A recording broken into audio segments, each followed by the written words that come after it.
Hello, bonjour, tanse, and welcome everyone to this evening's ECAMPing. My name is Christina Hardie, and I am the curator of the Edmonton City as Museum Project, also known as ECAMP, which is an initiative of the Edmonton Heritage Council. I am a proud Métis woman, and I am going to be your host for this evening. On my mother's side, and my mom is watching, hello. On my mother's side, I am related to the Cunninghams, the Logans, the Laurendels, and the Pagets, with historical connections to Lac St. Anne, St. Albert, and then Egg Lake. Before we get started, I have just a few pieces of housekeeping that I want to cover. So first, the music you heard at the beginning of the event is by local musician Jesse Northey. Please note that our event is being recorded this evening, and it will be live streamed to Facebook. After today, we will have a copy of the event publicly available on the Edmonton City as Museum website, so you can visit it there if you wanted to come back to what we were talking about tonight, or you can share it with someone who wasn't able to attend. We encourage everyone to interact with each other using the chat room, so many thanks to the folks who have already started doing that. You can find it at the bottom of your screen, and there's two different ways that you can use the chat room. So you can use it to send a message to everybody participating in the event, or you can use it to send a message just to myself or the other panelists or the folks who are helping me in the back end. So if something is happening and maybe our sound is kind of off, or there's a message that you need to get to us, please use the chat room in that way. Please note that we will be taking a transcript of the chat. However, we will not be making that publicly available. It's just something that happens after we finish our event. I also want to say hello to Elise and Molly. So Elise is actually sitting at that computer right there. She is the admin assistant here at the Edmonton Heritage Council, and she is going to be helping me out by monitoring the chat room here on Zoom and helping me with some of the back end things. And then we have Molly, who is a communications coordinator at the Edmonton Heritage Council. Molly is monitoring and moderating our Facebook live stream. So thank you both for helping me out today. And when using the chat room and commenting on Facebook, I want to remind everyone to be kind and respectful to each other. We want everyone to have really great dialogue tonight, but we want to make sure that we're being kind to each other and proceeding in a good way. So please note that our policy is we have a zero tolerance policy for swearing, any sort of direct personal attacks, or any sort of hate or discrimination. So please be respectful, and thank you all so much for being here. All right. Oh, another piece of housekeeping is that from your end, you can adjust where you're seeing the videos pop up. So you should be able to move it around. You can have it a panel on the side, around the top, whatever works best for the presentations. So here is kind of our rough outline for the evening. After our opening remarks, I'm going to turn things over to our wonderful special guest. We have about an hour and a half or an hour and 15-minute program scheduled. And then the rest of the night is reserved for our Q&A session. So please hold off your questions until that period. But then I hope that we can engage in a really wonderful question and answer period. And finally, before we get started, I must acknowledge that the place in which I'm living, the place in which my historical work is rooted, and the place from where I'm broadcasting this event is located on Indigenous land. Land that has been occupied and traveled and cared for by Indigenous people since time immemorial. I want to acknowledge that I am on Treaty 6 territory, and that this place, Kaigan, Beaver Hills, Edmonton, is a traditional meeting ground, gathering place, and traveling route for the Nahua, Cree, the Anishinaabe, Sioux, the Stoppie, the Blackfoot, the Métis, the Dene, and the Nakota Sioux. And I acknowledge these things not because it is politically correct or a checkbox requirement, but rather because it's a necessary reminder of the history of this place. Treaty and territorial acknowledgements are important contextual grounding points when considering the history of this place and reminding us parts of our collective history that we are still influenced by and beholden to today. They remind us that we are occupying Indigenous lands. They remind us that Indigenous peoples have lived and traveled and cared for this place since time immemorial. And they remind us that the history of this place did not begin with the arrival of Europeans. However, this part of our collective history, these deep-seated histories and agreements between nations, have been historically excluded from the stories that we tell about the past, excluded from the stories that we tell about this place, and for some, excluded from the stories we tell up to ourselves about ourselves. And so, for folks who have come here and whose families have come here, it's necessary not to forget these obligations as treaty people, to not forget or exclude this part of our shared history, or to position it as something that happened in the past and relevant to only the past. We must recognize the ongoing legacy and impact of colonial violence against Indigenous peoples and how people not Indigenous to this place have benefited and continue to benefit from that violence. And I share this acknowledgement, not because I have to, but because these histories and these legacies are still relevant to all of us living in this place today. And these histories must always be kept in mind and acknowledged and included when moving through the city and engaging with the stories of this place. All right. It is now my great privilege to introduce to you all our special guest for this evening, Matt Hiltermann. So Matt is a Métis ethnohistorian, researcher, and public historian. Approaching his studies both as a Métis person and from an anthropological perspective, Matt has worked at several museums and heritage sites across Alberta, including Fort Edmonton Park, Fort Calgary, and Heritage Park, with experience in interpretation, educational programming, and curation. In 2019, he co-curated an exhibit at Laureate House in Calgary entitled Exploring Métis Identity, Past and Present. And Matt is also a very skilled sash maker. So he made this sash for me last year. So he's very, very talented and skilled and so smart. And I'm just really thrilled to have you join us on the screen today, Matt. Hey, welcome. Hey, did that work? Can't see myself. You can't, I can see you. Cool. Yeah, welcome. Thanks again for having me. I'm so excited for tonight. I've been working on this research since 2015, but I've never really had a forum to share it in. And so I'm super excited to have that opportunity here today. Yeah, and I'm so thankful to have you join us. You are definitely one of the people who I kind of turn to whenever I have a question about my family's history or the history of this place. You're just such a wealth of knowledge and so giving with that knowledge. So I'm really thankful to have you join us today. Once again, I'm super grateful to be here. So awesome. Yeah. Well, with that, I will disappear and turn things over to you. Sounds good. So before I begin, I just want to throw out a couple caveats. Because this is my first time sharing this, I'm always open to positive and constructive feedback, and I'm really looking forward to the Q&A session for that. The second point is that there are a lot of things I'm going to have to breeze through and gloss over that I'd really love to spend more time on, but I could talk about this for days. I have an hour. So that's what we're working with. And so I'm going to do my best to move through it as quickly as I can. Again, that's going to require some glossing over, but such is life.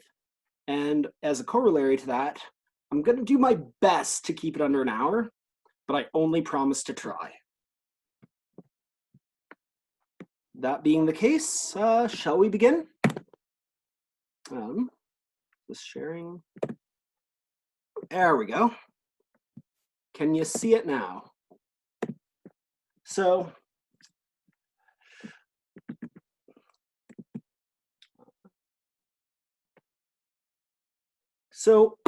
regarding the Métis presence in Edmonton, so long as this place has been known by the name Edmonton, there have, in some sense, been Métis here.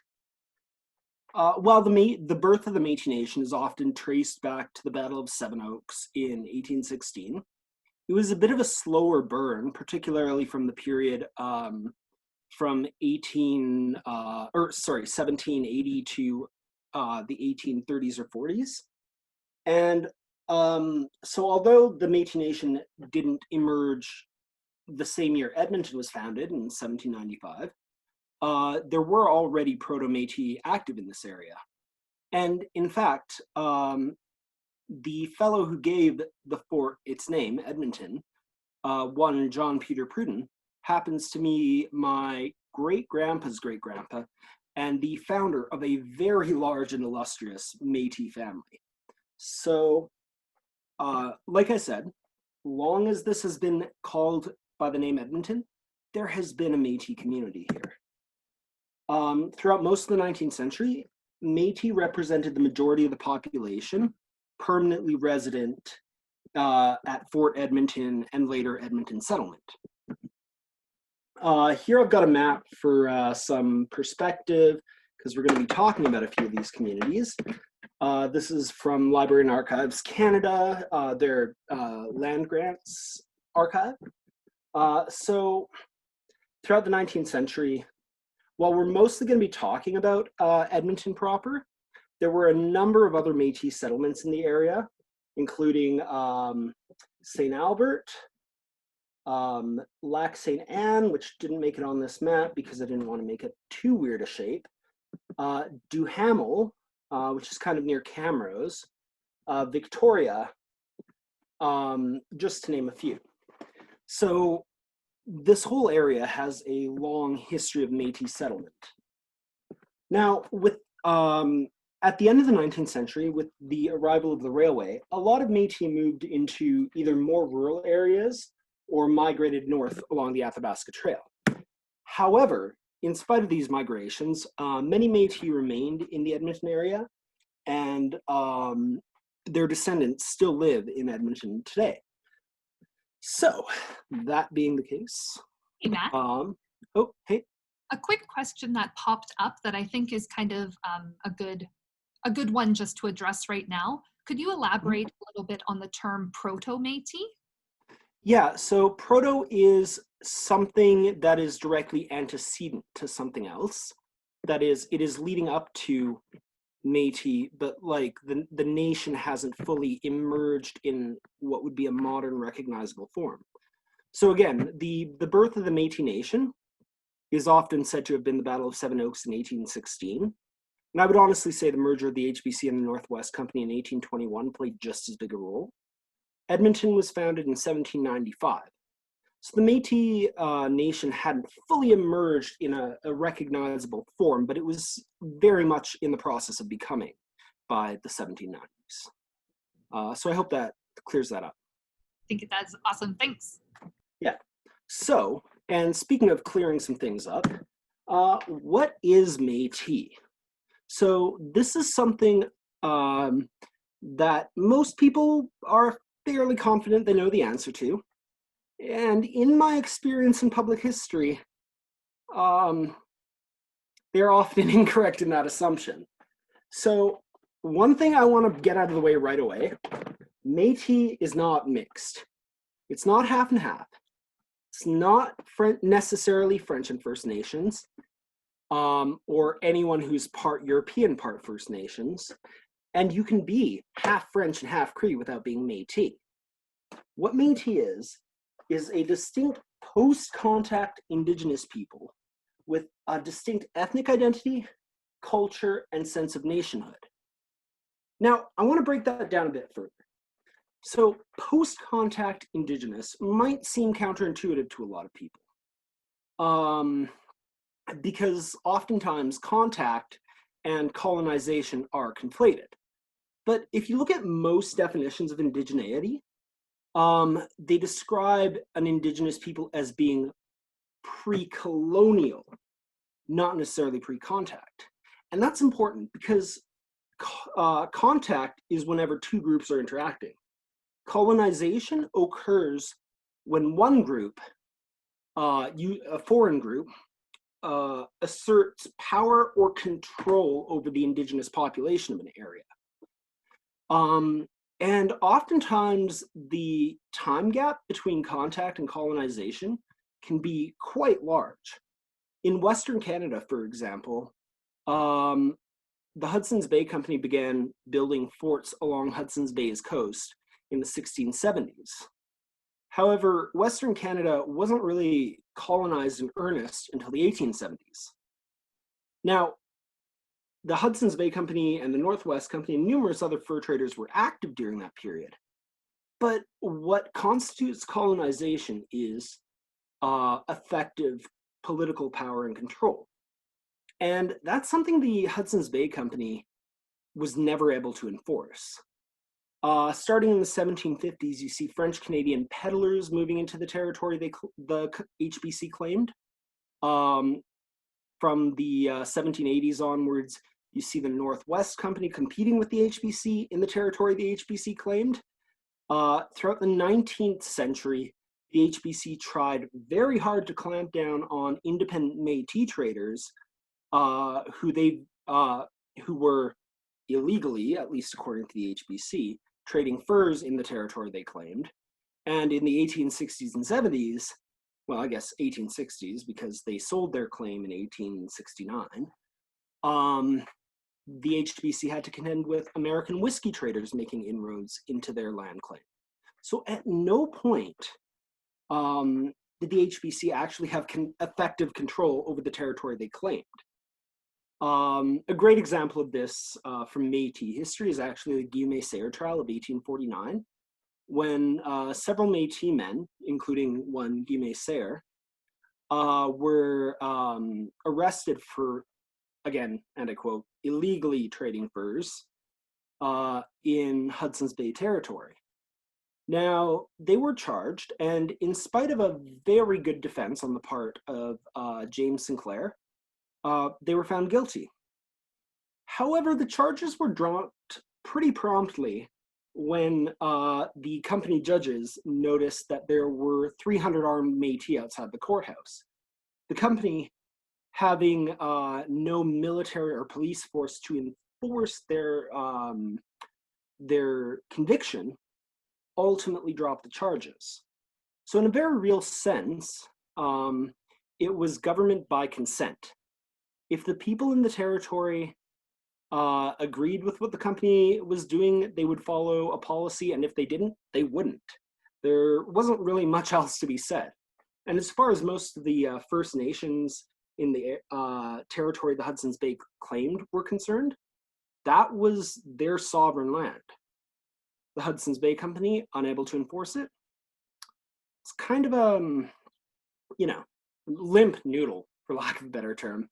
So, and I'm bringing all this up about the HBC and their lack of effective control. I should note, the HBC was definitely an imperialist organization. Imperialism being the underlying ideology and often enacted through soft power or economic forces, but it wasn't a colonial entity in that regard. But anyways, I bring all this up because contact with Europeans in the traditional homeland of the Métis, which you can actually see kind of, I've done a bit of a map up here, and that area at the center is the sort of the Métis Nation homeland. Anyways, though it is worth noting that these circles are where you had sort of high clusters of population. Métis didn't cover all that territory all the time, but there were sort of they moved through that landscape. And those big circles, so the Edmonton settlement cluster, Saskatchewan Forks, and Red River were really the biggest concentration. Anyways, backing up. So the Métis are a post-contact Indigenous people, and we are Indigenous because we, in spite of being post-contact, are pre-colonial, with a distinct identity, culture, and sense of nationhood that emerged out of the interactions between fur traders and First Nations, particularly the Nahua, which is the alliance of Western Anishinaabe, or Soto, Nahua, or Plains Cree, and Nakota, also known as Assiniboine or Stoney.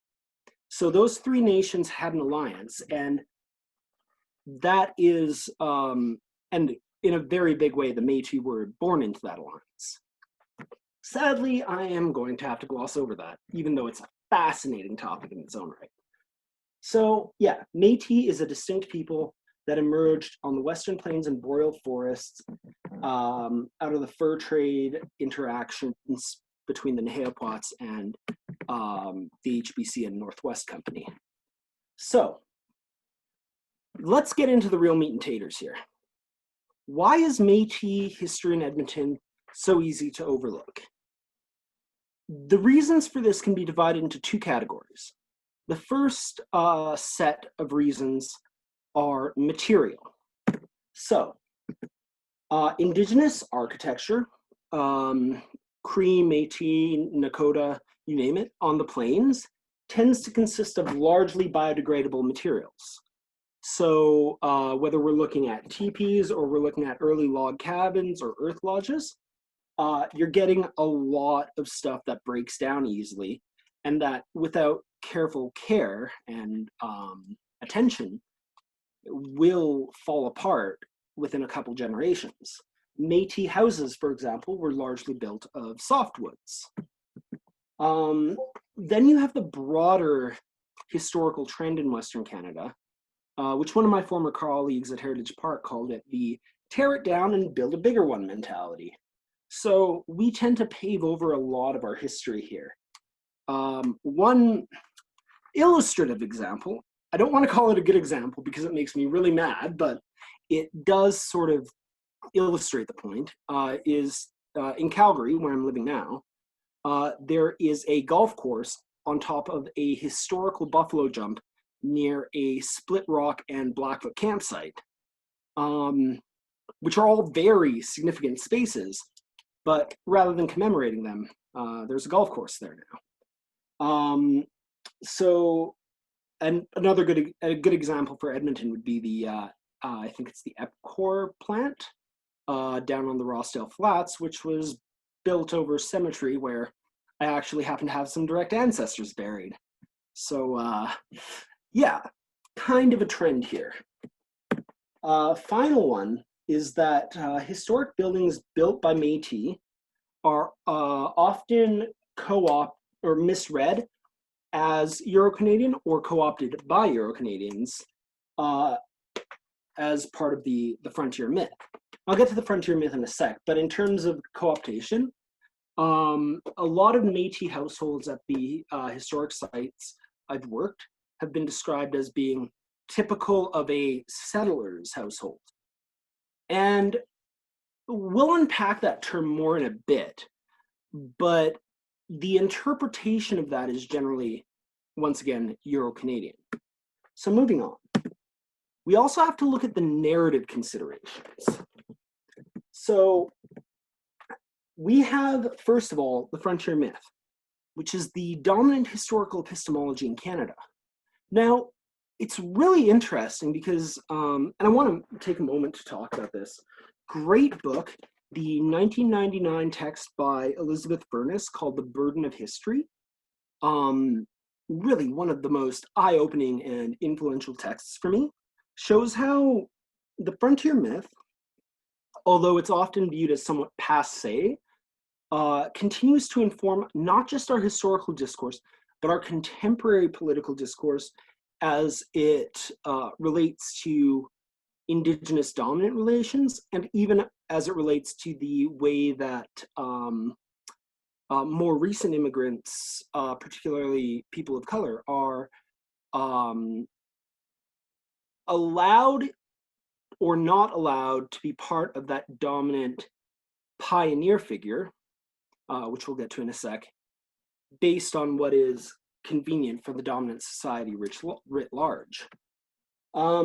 So yeah, the frontier myth, dominant historical epistemology in Canada, and in a big way, and again, I could go on about this at length, but I'm going to try not to.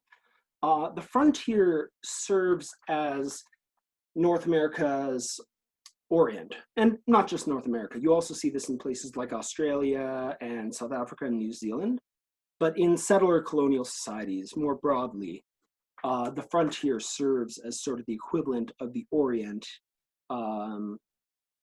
in European metropoles. So another issue with why Métis history in Edmonton is easy to overlook is the gendered issue. History tends to be about white men. When it's, and I'll get to this a bit more later, but one thing you have to really understand with the demographics of early Edmonton and early Western Canada is that all the whites, or not all, but the overwhelming majority, like overwhelming, were men. And so by focusing on them to the exclusion of their wives, their children, their families, and their broader social network, the Indigenous component of that history really gets washed away. Finally, there's the word settler itself. And once again, we'll get back to this, but there's a few aspects to it worth discussing here. Connotation is what a word means in context with all its baggage. Denotation is its strict definition. In the 19th century, the term settler was used in a much more denotative sense in Western Canada. Since then, it has come to connotate quite a bit more. And through that process, which is called semantic drift, where the meaning of or the subtext of a word changes, there's been substantial Indigenous erasure. And to that extent, it really, as a term, constructs the world that it purports to describe. Also names. I won't be coming back to this in too big of a way, but it's worth mentioning here. Métis names tend to be European in origin because European names tend to follow the pater line or the father's line. And so even if a Métis person had multiple names, the ones that history has recorded tend to be the English or Scottish or French ones.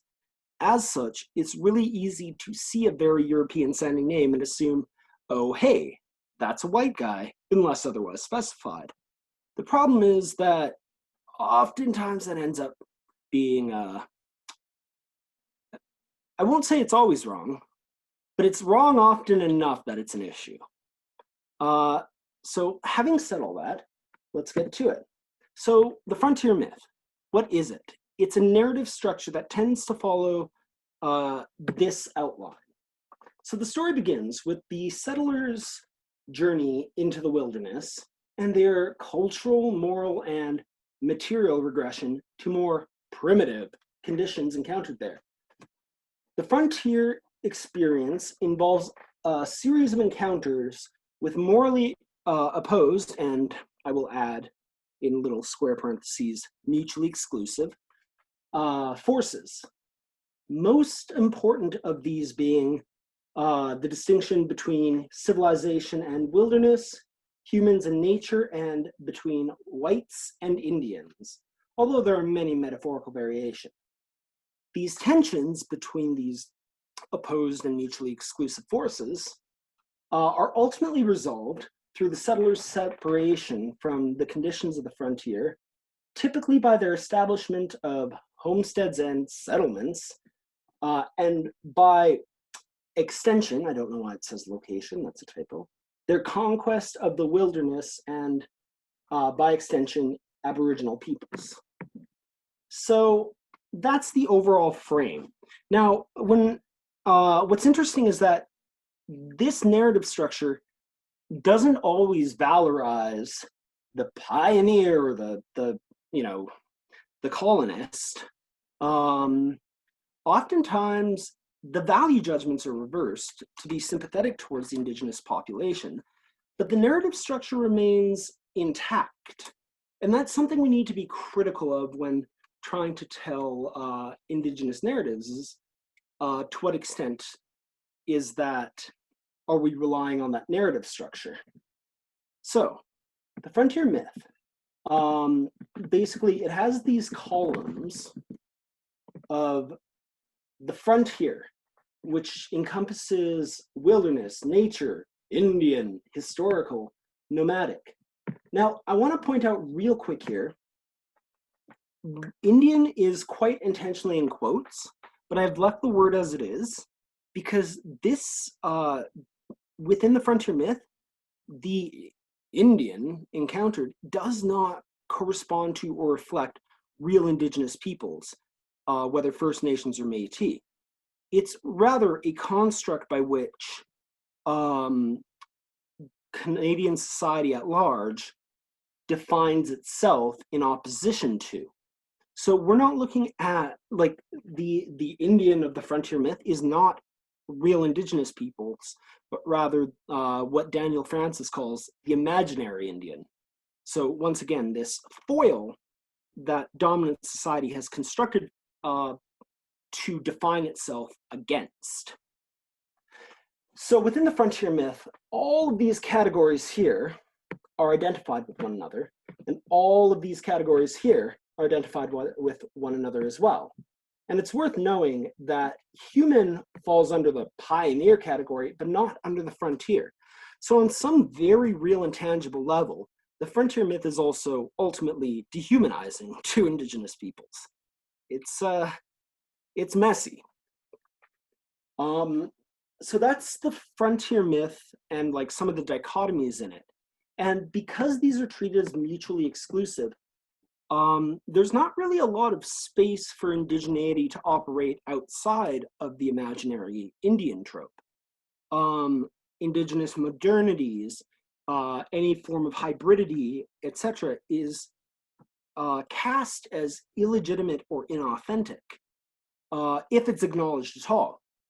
Moreover, oftentimes it's completely, it remains completely unacknowledged because it doesn't fit within the framework of expectations that dominant society has for Indigenous peoples. So, frontier myth. One of the main reasons we don't see Métis history in Edmonton is because we're kind of defined out of it. Oh, yeah, that's the little line I did to keep them sectioned off. We've already talked a bit about this. So the Western Canadian historiography and historical myth, including the frontier myth, has generally focused on white males. Where Indigenous peoples or other non-white groups have been included, it usually deals with their men. And where women have been included, by and large, not universally, but very much by and large, the women who are included within this historiographical frame are white. So white, as of 1870, white men made up at most about 5% of Western Canada, and that population was overwhelmingly male. But again, these are the people historians have focused on. By focusing just on them, once again, and not their wives, and not their children, and not the communities they lived in, we get a very skewed perspective on Western Canadian history. And further to that, white men overwhelmingly married Indigenous women, either Métis, Cree, Nakota, occasionally even into Blackfoot, Dene, and Gros families, you get quite a wide variety of interactions. But the fact of the matter is that there were very few white women out here. And so even the white men that history has chosen to commemorate were often part of larger Indigenous kinship networks and communities. So, and this trend really held even until the railway arrived in the 1880s and 90s. 1885 for transnational, 1883 for Calgary, 1891 for Edmonton. So anyways, that period more broadly. Another consideration for Métis erasure in Edmonton is settler as a term. So this is a working title for a paper that I hope to publish at some point, but haven't gotten to. If anyone knows how to go about getting a paper published, please let me know. Anyways, so today's settler is generally referred to, used to refer either to Euro-Canadians or white people, to put it a little more bluntly, and sometimes it's expanded to include all non-Indigenous peoples. Now, the problem is that during the 19th century on the Northern Plains, it didn't really mean that. The term settler was much more denotative, meaning that its meaning was much more closely tied to the word if you unpack it. So a settler was someone settled in a settlement. It's not uncommon in 19th century literature to see Métis and even a lot of First Nations that were sedentary and agricultural, such as the Ojibwe or Anishinaabe at Red River, the Mandan, Hadatsa, and Arikara in the Upper Missouri, and many West Coast people as settlers. So the term didn't mean non-Indigenous like it does today. It just meant that you lived in one place most of the time. And actually, Ruth Swan points this out quite succinctly. The 1870 census of Manitoba showed that the great majority of what she calls old Red River settlers were of part Indian ancestry, while only a small number were non-Aboriginal. However, these groups of so-called settlers did not distinguish between themselves on racial grounds, except in discussions of the half-breed, land grant. Racial designations tended to be used by Ontario immigrants who, and I really want to stress this, did not want to be identified with the settlers at Red River, which is really interesting because the people who we would define as settlers today in a very textbook sense actively tried to distance themselves from the term in the 19th century. So yeah, history is weird and messy, which is kind of why I love it. So Indigenous settlement, I really want to stress, if an Indigenous group was sedentary or agricultural, that doesn't mean that they were assimilated or Europeanized or acculturated or what have you.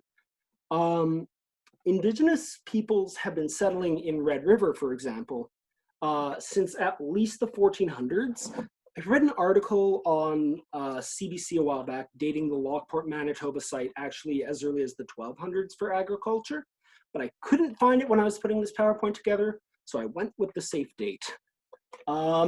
Anyways, but yeah, there's nothing exclusive about being Indigenous and settled, at least in the sense of being sedentary, any more than there is between being Indigenous and modern.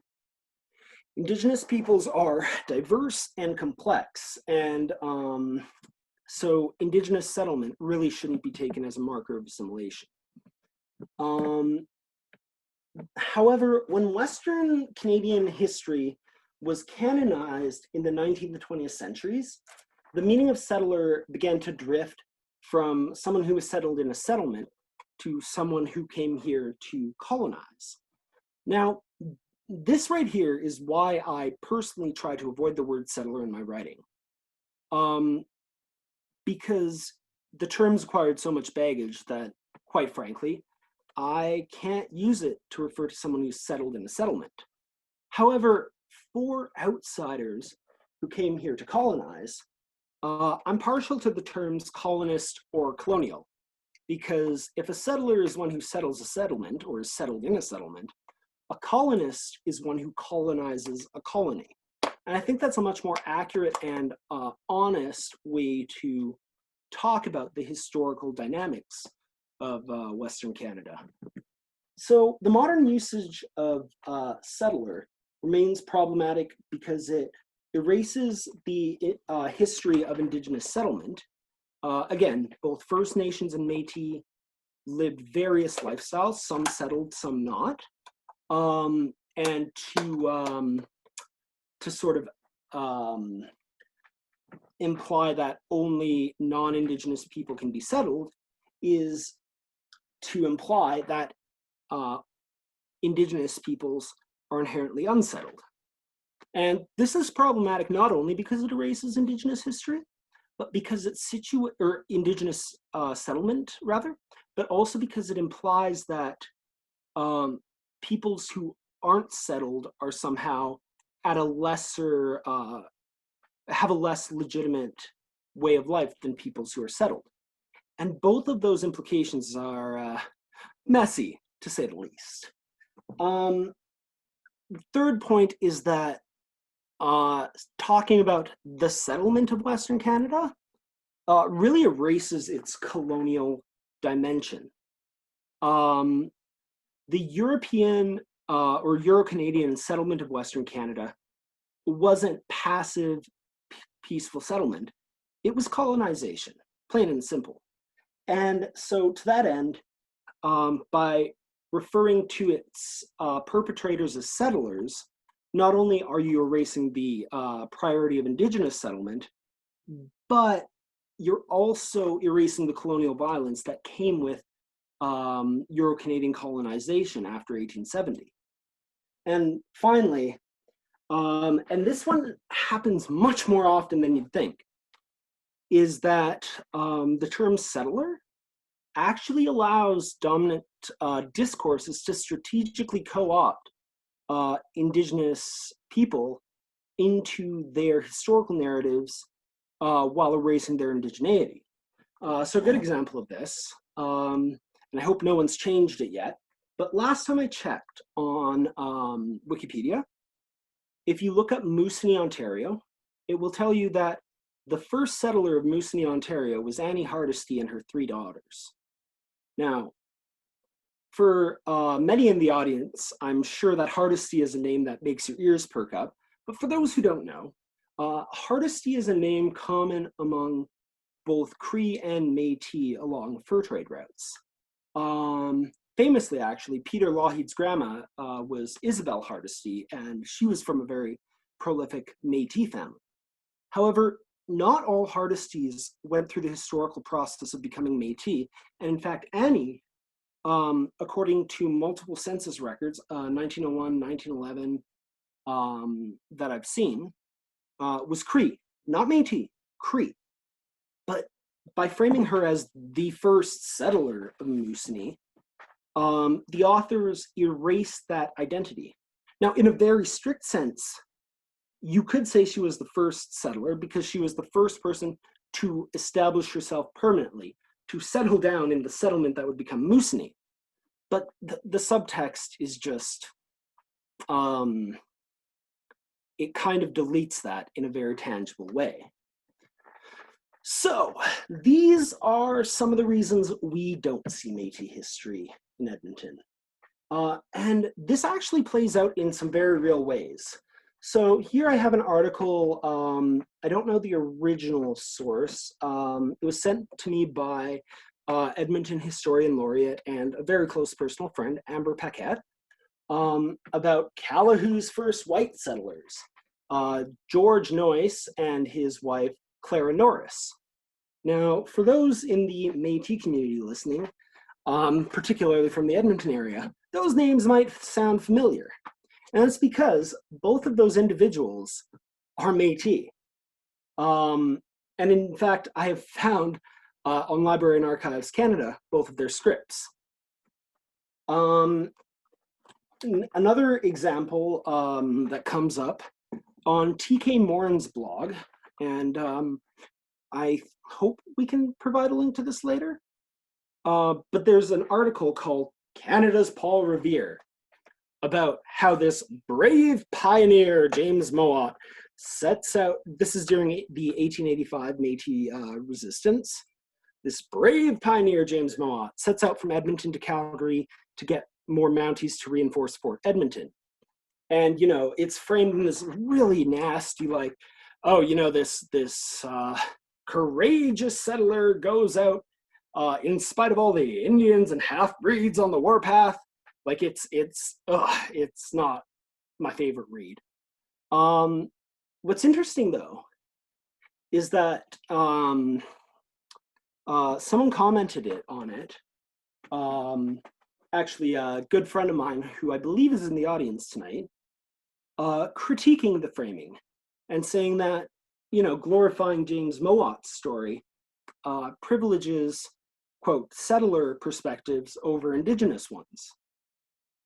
The problem with both of these accounts, both the initial article and the critique, was that they share a fundamental assumption about James Mowat, namely that he was white, or that he was a newcomer. Mowat was actually second generation Red River on his dad's side and third on his mom's. We're talking dyed-in-the-wool Manitoba Métis. Now, it is the case that his family did not politically align with the Rail faction, because Métis, like any ethnic group, are internally diverse politically and socially. I mean, really, find me any cultural group that's a monolith. And so I think that his ride to Calgary can be better understood through the lens of intra community, or like within a community, political diversity, rather than in, you know, in terms of ethnic tensions.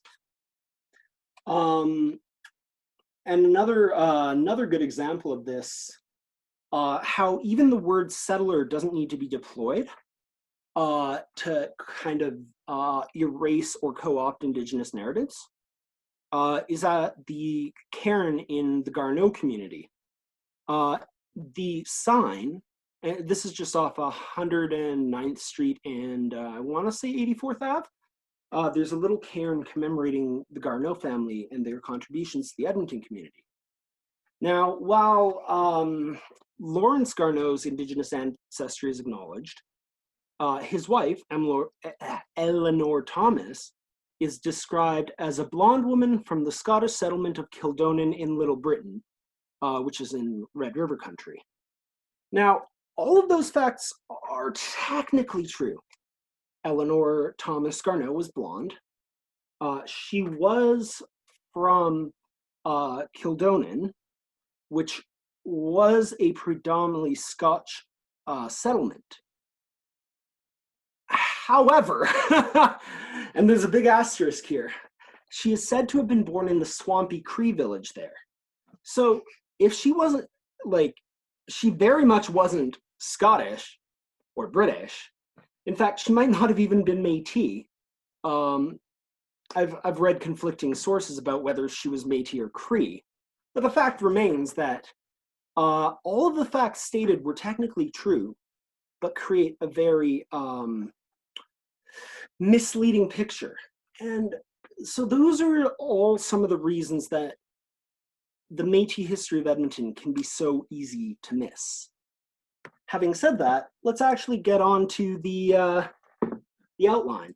Now, I'm going to be talking a bit about Fort Edmonton and like the period leading up to the 1870s, and I will be talking a bit about the 20th century, but a lot of this presentation, this next part, is going to focus on research I did on the 1881 census, and in particular, discerning the Métis population of Edmonton. So the 1880 census is a weird beast because although through triangulation, I found that most of the population was Métis, no one, literally 0 people on the census identified themselves as Métis. Now, some people I've spoken to have suggested that this was, you know, going into hiding or obscuring their Métis identity for fear. However, in 1881, Métis made up such an overwhelming proportion of the Edmonton region, I believe it's around 2/3, that I don't know, that argument doesn't hold water to me, especially since following up with these individuals in the 1901 census, a lot of them are identified as Métis on the 1901 census in very explicit terms. More likely, in my opinion, is that because Métis were so much the overwhelming majority of the enumerated population, it was almost treated as the default or unmarked category, and people were identifying less so were they denying their Métis-ness, but more so identifying whether they were French Métis or Scotch Métis.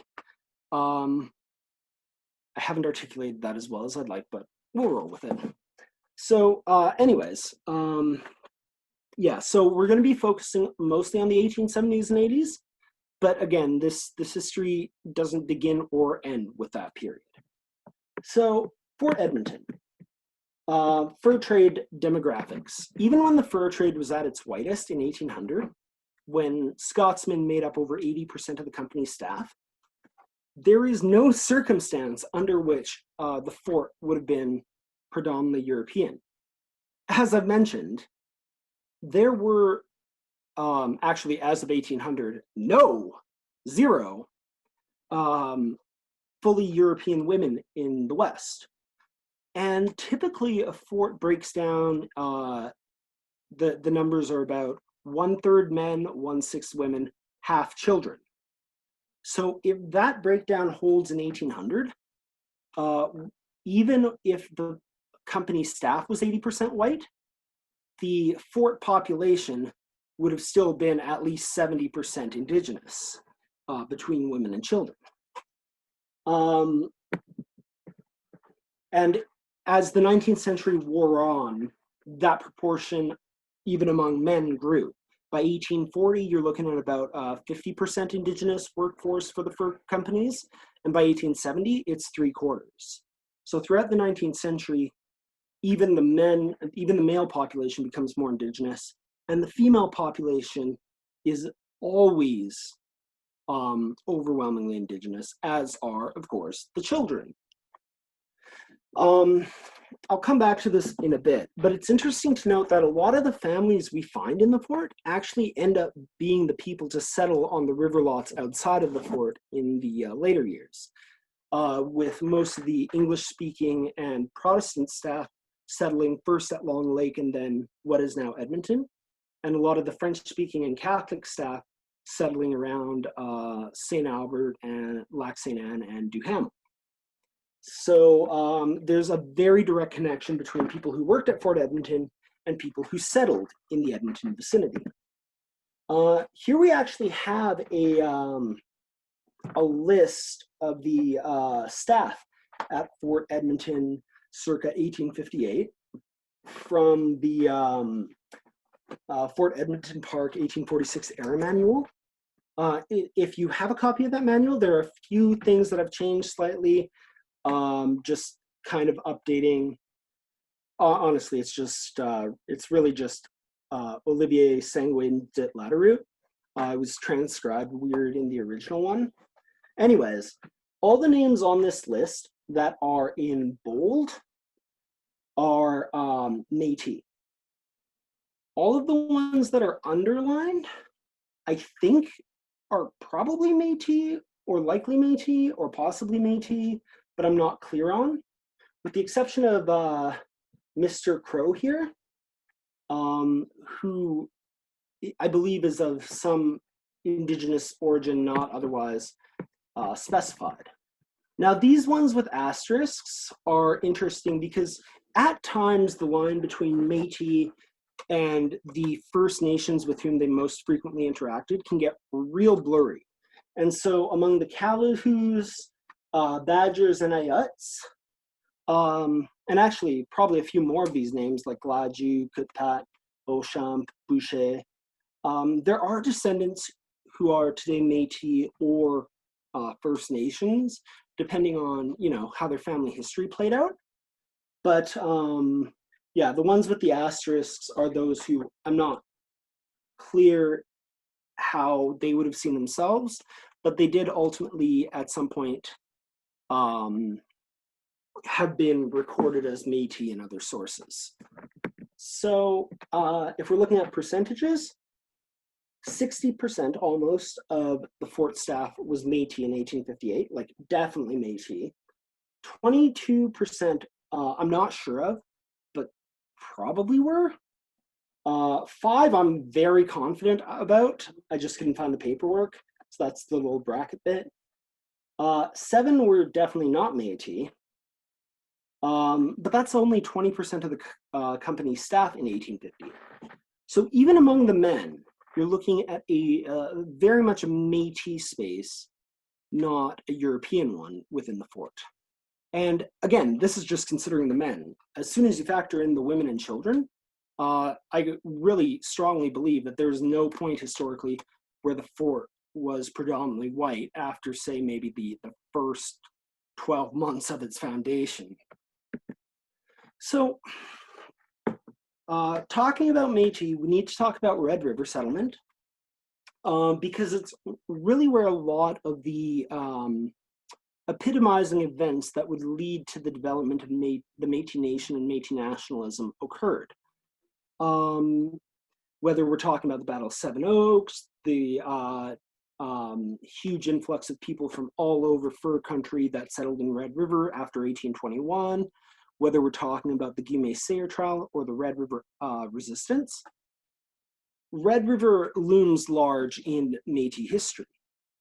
Now, I mention this because while Red River is the heartland, there were Métis throughout the West. However, what really determined who was or wasn't Métis had a lot to do with those social connections. So, Edmonton's settlement as of the 1881 census was equally populated by Red River diaspora and local Métis adapting to the decline of both the fur trade and the buffalo. And it's worth mentioning too that agriculture, which we're about to see some of, was very prevalent in early Red River settlement. Most people spent about 8 months of the year on their farms, with the remaining 4 months being hunting, trapping, fishing, you name it, what else. But there was already an agricultural tradition in the Métis community. And that's important because contact between Red River and Edmonton settlement was frequent and regular. The boat brigades that brought cargo upriver to Edmonton were often staffed by Métis from Red River, while the Carleton Trail, which carried goods overland, began at Red River and ended at Edmonton. So a lot of not just the people, but also the customs, the culture, and the ideas would have been that originated in Red River and its environs would have disseminated out to Edmonton, creating a direct linkage between the two communities. Also, genealogically, they're very intertwined. And again, it's not uncommon to see a family that was working at Edmonton in the 18-teens, settled in Red River in the 1830s, and moved back to Edmonton in the 1860s. So you do have a lot of back and forth between the two. Now, in the Edmonton district, until the, I say late, I really should have said mid 1860s, Métis in the Edmonton area largely made their livings as buffalo hunters, free traders, or company staff.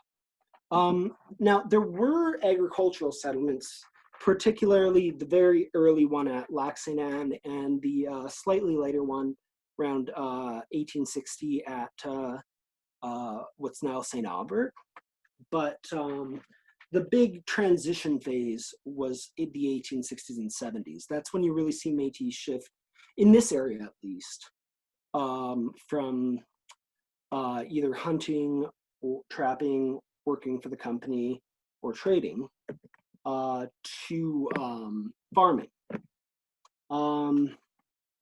Yeah, so by 1860, St. Albert, Lac St. Anne had taken up a very similar style of agriculture to what you saw at Red River, and that would continue to develop in Edmonton proper. So the early settlements in this area, we already looked at a few of them, but you've got St. Albert, Long Lake, which I haven't had time to delve into.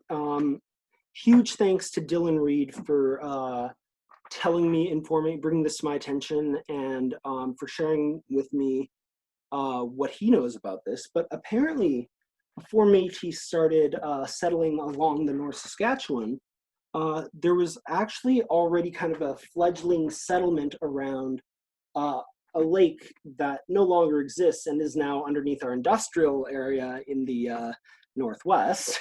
But there was a lake called Long Lake where many Métis settled, because that's where the company would get its I believe its lumber and its a lot of the woodworking would be done. And so rather than having people commute by horse or foot from the fort to Long Lake, you know, on the daily, people working for the company just started settling there. And eventually, after leaving company service, they lingered. And I believe the Logans actually continued to persist in that area well into the early settlement period. So Long Lake, 1860s, you're really starting to see a settlement there. A lot of those people who originally settled at Long Lake, however, begin to drift towards Edmonton in the late 1860s and 1870s. The first people to settle on river lots in what we would now call Edmonton, it's often attributed to Kenneth MacDonald as the first European settler, but he wasn't alone when he came. He was with his brother-in-law, Frederick Rowland. I think it was Frederick, or was it William? Might have been William, actually. I'll have to check my notes. Anyways, he was accompanied by his brother-in-law, Frederick or William Rowland, who was Métis. And of course, he had a Métis brother-in-law because he was also married to a Métis woman, Emma Rowland, and the father of a large Métis family. So even though he often gets the bulk of the credit, he didn't come alone by any stretch. So yeah, 1868, you start to see the initial settlement on the Edmonton River lots.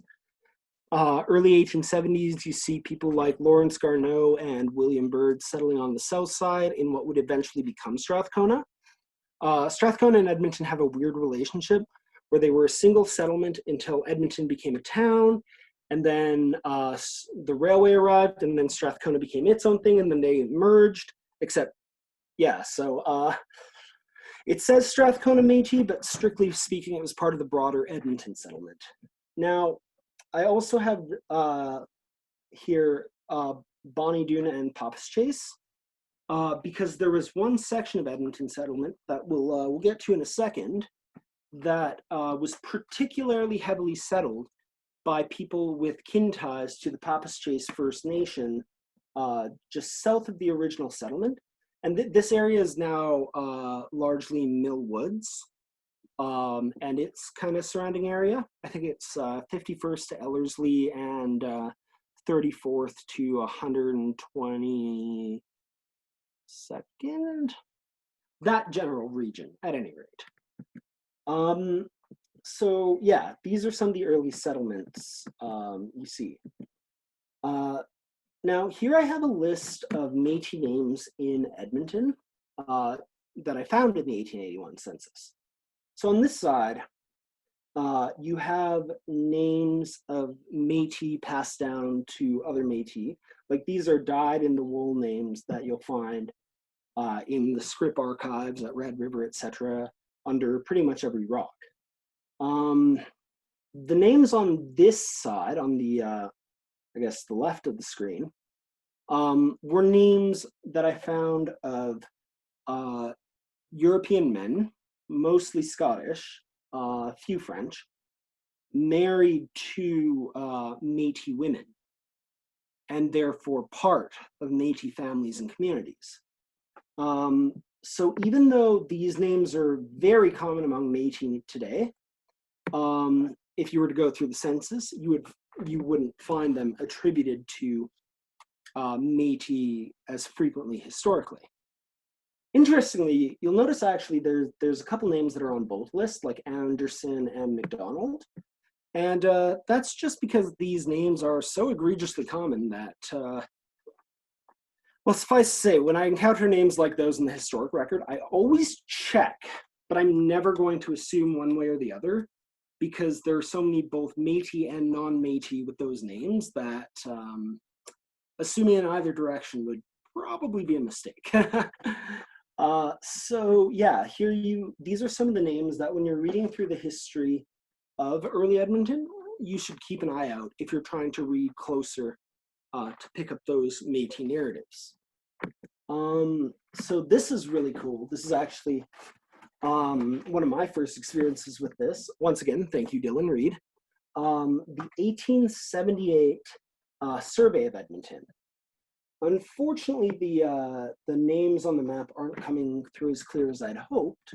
But what's interesting is that of the people here on this map, the overwhelming majority, actually I think all of them except John Walter, are either Métis themselves or European men married to Métis women. Which means that with the exception of John Walter, these are all Métis households. 100%. And you can honestly see that in the way they've laid out their land.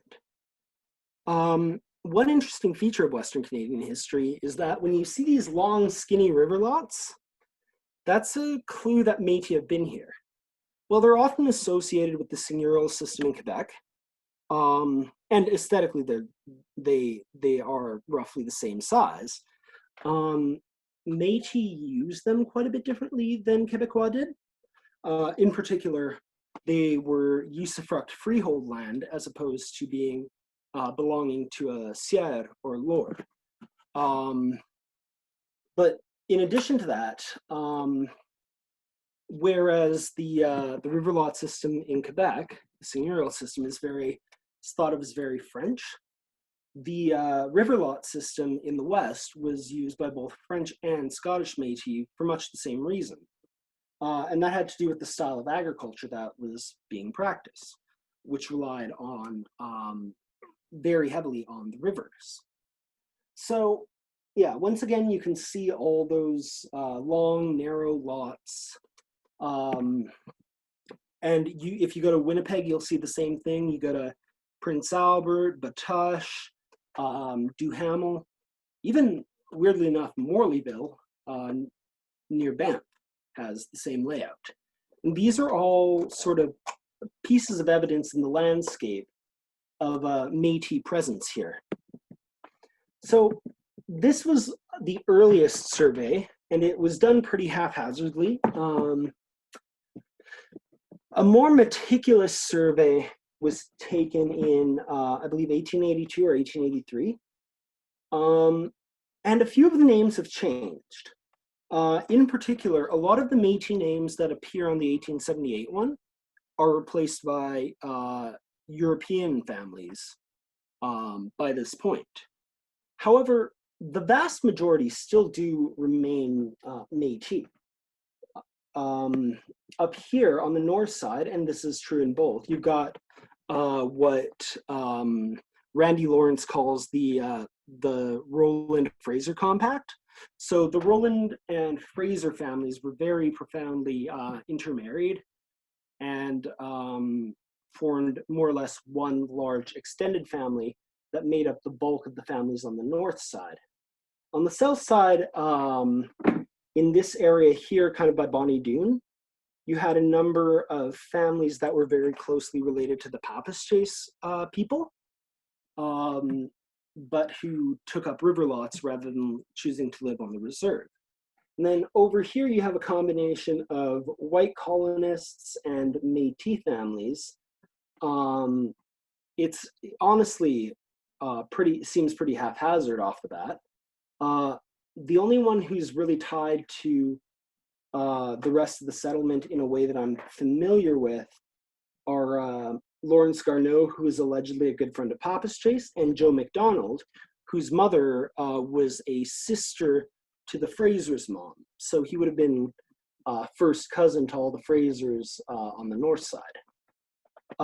What's really interesting though, and this is where reading Métis history into the Edmonton landscape comes in, is that these river lots really serve to form the urban geography of Edmonton today. So I found this really cool GIF, and it shows the original river lots from an old postcard fading onto a modern city map of Edmonton. And you can see that some of the major roads or even geographical quirks of the city can be attributed to the river lot system. So let's take a look at this. I used our advertising material as a template to draw the map over. But you can see that a lot of major roadways in Edmonton are built over either the dividing lines between river lots, like so, or the what's called the haylot line. So within the Métis style of agriculture, you'd have your first 2 miles from the river, which were basically like that's where you kept your animals, that's where you planted your crops, whatever else. And then beyond those first 2 miles, there was another 2-mile span that you had access to that was called the haylot. So like I said, you'll see that the boundaries between river lots, as well as the haylot lines, have really influenced Edmonton geography today. When I was living in Edmonton, I lived near University Ave, and that was one that I always found really interesting, because most avenues in Edmonton are direct east to west, but University Ave, it's a bit funky. It's kind of diagonal. And the reason for that is that while it doesn't run in tandem with the other streets and avenues, it runs approximately parallel to the North Saskatchewan. And if you measure it from the North Saskatchewan, it's almost precisely 2 miles back. So the reason University Ave A exists and B looks the way it does is because of the way Métis people practice agriculture in the region. The same can be said for, should know what avenue that is, give me a sec. 111th. I found it. I was popping in because this ties to a question that someone just asked. Mm-hmm. Could you speak to how farming worked on river lots briefly?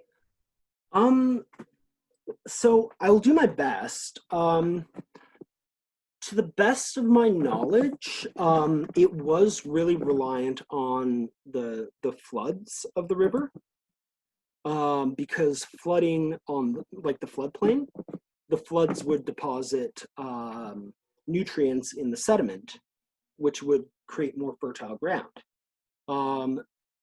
Norma Jean Hall wrote a great ebook on this, and it's no longer available on WordPress, but most of it can still be accessed through the Wayback Machine.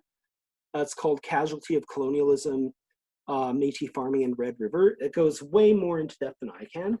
But basically, my understanding is that Métis families would plant their crops kind of near the floodplain so that those deposited nutrients could help the crops grow. And as a result, Métis didn't cultivate huge acreage, but had a higher yield per acre than you would find. In terms of crops, it was very mixed farming. monoculturing was not a thing, for two reasons. First, as we know, monoculturing is bad for the soil and the crops and the ecosystem. But also, since everyone farmed in the settlement, there wasn't much of a market for agricultural produce, which meant what you were growing was mostly for you and your family. And if you're growing only one crop, well, imagine how interesting dinner isn't. But jokes aside, no, it was a mixed farming style of agriculture. You got your oats, beans, barley, wheat, pumpkin, squash. I don't know about Edmonton, but I know in Red River, Mindamin, sometimes called, quote, Indian corn, was also quite a popular crop. But yeah, no, it was, oh, and potatoes. I can't forget potatoes. Everyone loves potatoes. It was, anyways, it was very varied, but it was generally optimal to keep it close to the waterways, where the water table would be highest and where nutrients would be regularly deposited. Hope that answers that question.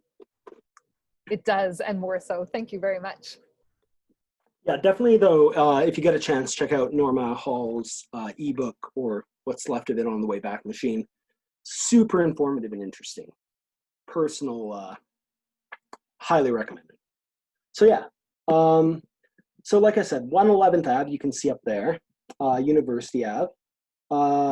In between lot, I believe 15A and 15, there's a little boundary there that would eventually become White Ave.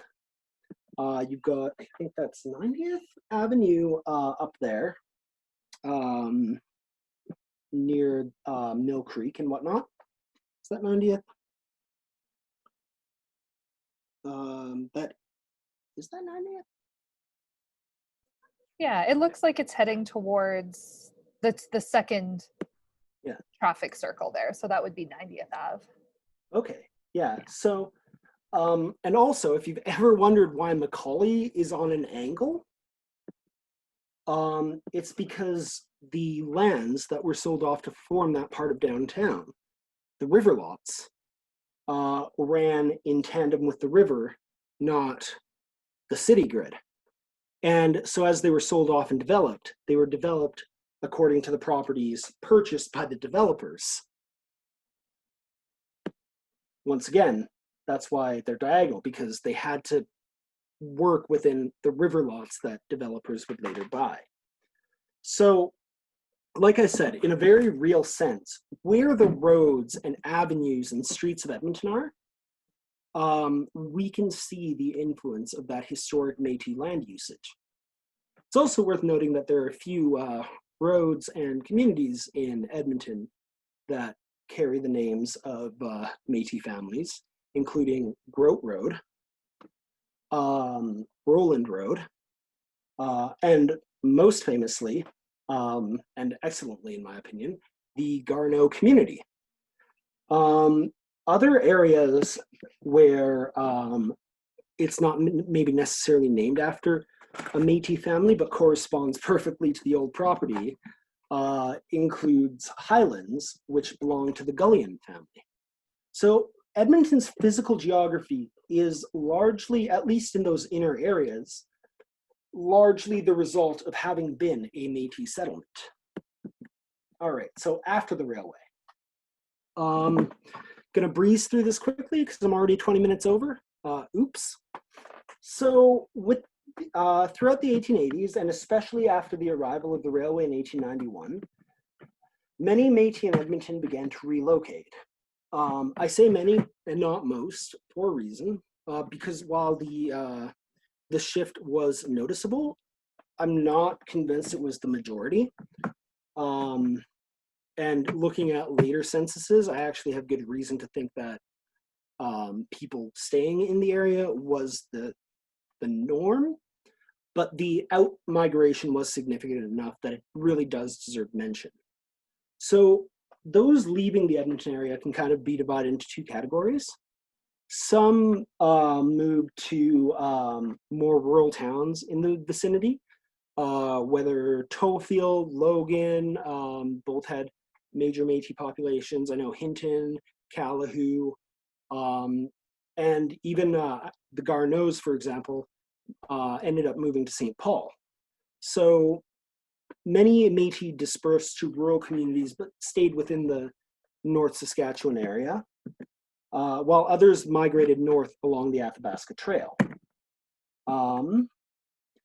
So fast forwarding a few years to World War I, early 1900s, Goyette and Romish, in their book Edmonton in Our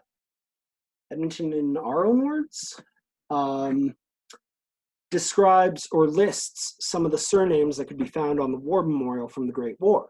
They include Anderson, Belcourt, Bird, Clark, Donald, Ducharme, Fraser, McDonald, Poitras, Pruden, Ross, Sinclair, Ward. All of those are Métis names, and most of them come up on the 1881 census or the land surveys and claims, or in the scrip archive. So these are all Métis names, and some of them, like Pruden, have been kicking around the Edmonton area since, the early 1800s. So there's a lot of continuity between the families that went to serve with the 49th Battalion in World War I, the families who were part of early Edmonton settlement, the families who were working here in the fur trade, and honestly, probably before written history even began to be recorded in this area. The people who were foundational to Edmonton really stayed in the area.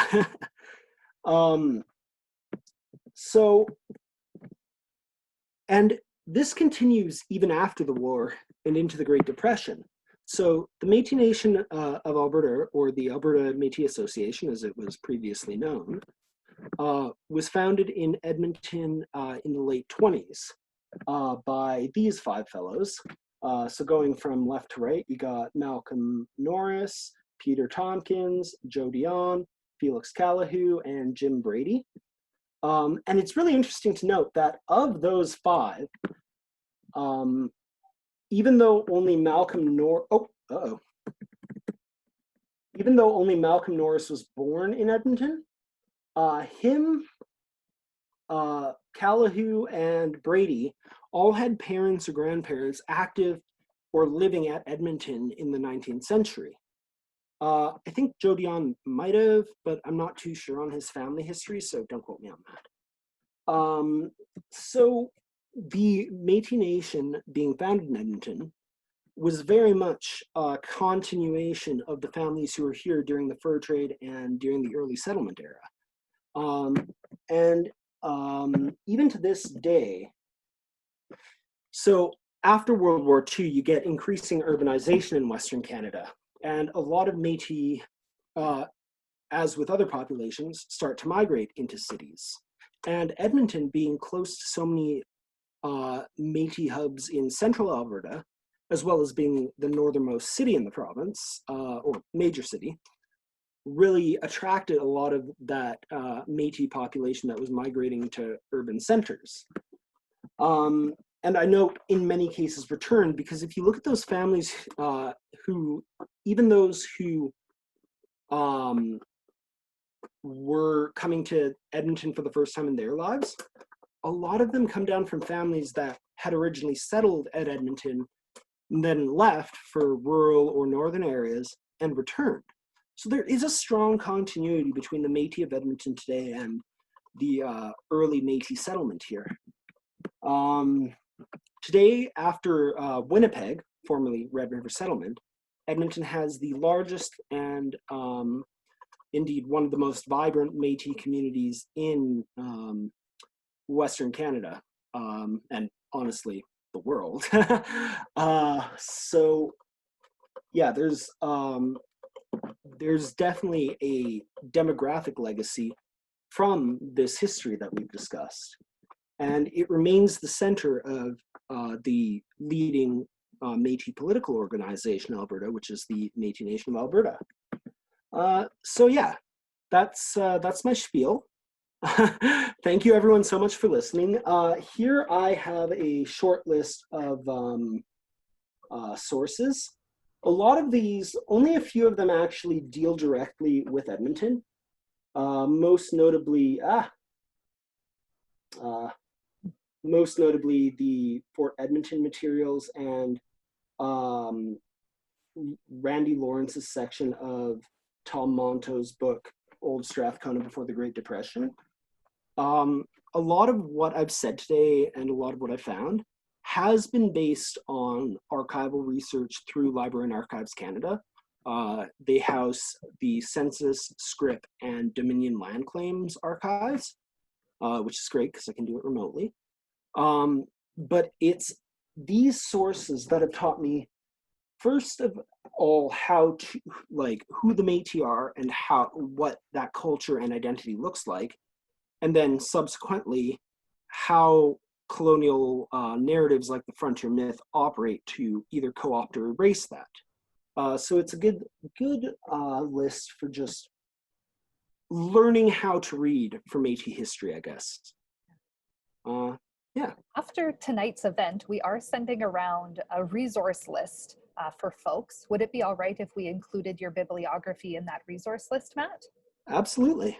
Though there is a little note, because I have 3 articles by Norma Hall on there, and the links I have there no longer work because they're not on WordPress anymore. Mm-hmm. But if you go on Wayback Machine and enter those URLs, most of them will still come up. So just a quick side note on that note. Yeah. Matt, thank you so much for sharing all of that today. Everyone in the comments is just being really, really appreciative of everything that you shared. And I'm excited to kind of move into the Q&A session. So I'll give you a little bit of break. If you wouldn't mind stopping your screen share. Oh, right. Take a little sip of water. And it is my pleasure to welcome someone else to the screen who's joining us for the Q&A session. So that is Amber Paquette, who is Edmonton's current historian laureate. Hello, Amber. So Amber, hi there. Hi. Hey, I'm going to say some nice things about you in front of everybody. So Amber is a Métis multidisciplinary artist, filmmaker, and Indigenous peoples interpreter, born and raised in Edmonton, Alberta. She has worked professionally as a historian, a storyteller, and an Indigenous peoples interpreter with Fort Edmonton Park for several years. And her work with the public has centered on the daily reenactment of Edmonton's fur trade era and Indigenous cultures and traditions. Amber can trace her ancestry back to many of the prolific founders of early Fort Edmonton, including Cree, Iroquois, French, and Scottish fur traders who played a pivotal role in the city's birth. And she has family connections to the Calahous, the Loyers, the Caracontes, the Gauchers, the Cardinals, the Gladus, the Garapis, and the Noyes family. And I'm just really thankful to have you join us, Amber. And it seems kind of, oh, you disappeared there, but oh, there.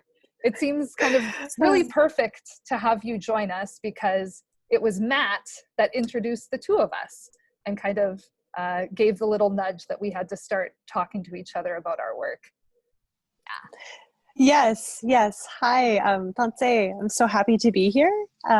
Thank you, Christina, and thank you so much, Matt, for that amazing presentation.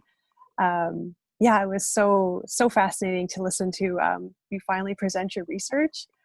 There was just so much good information in there.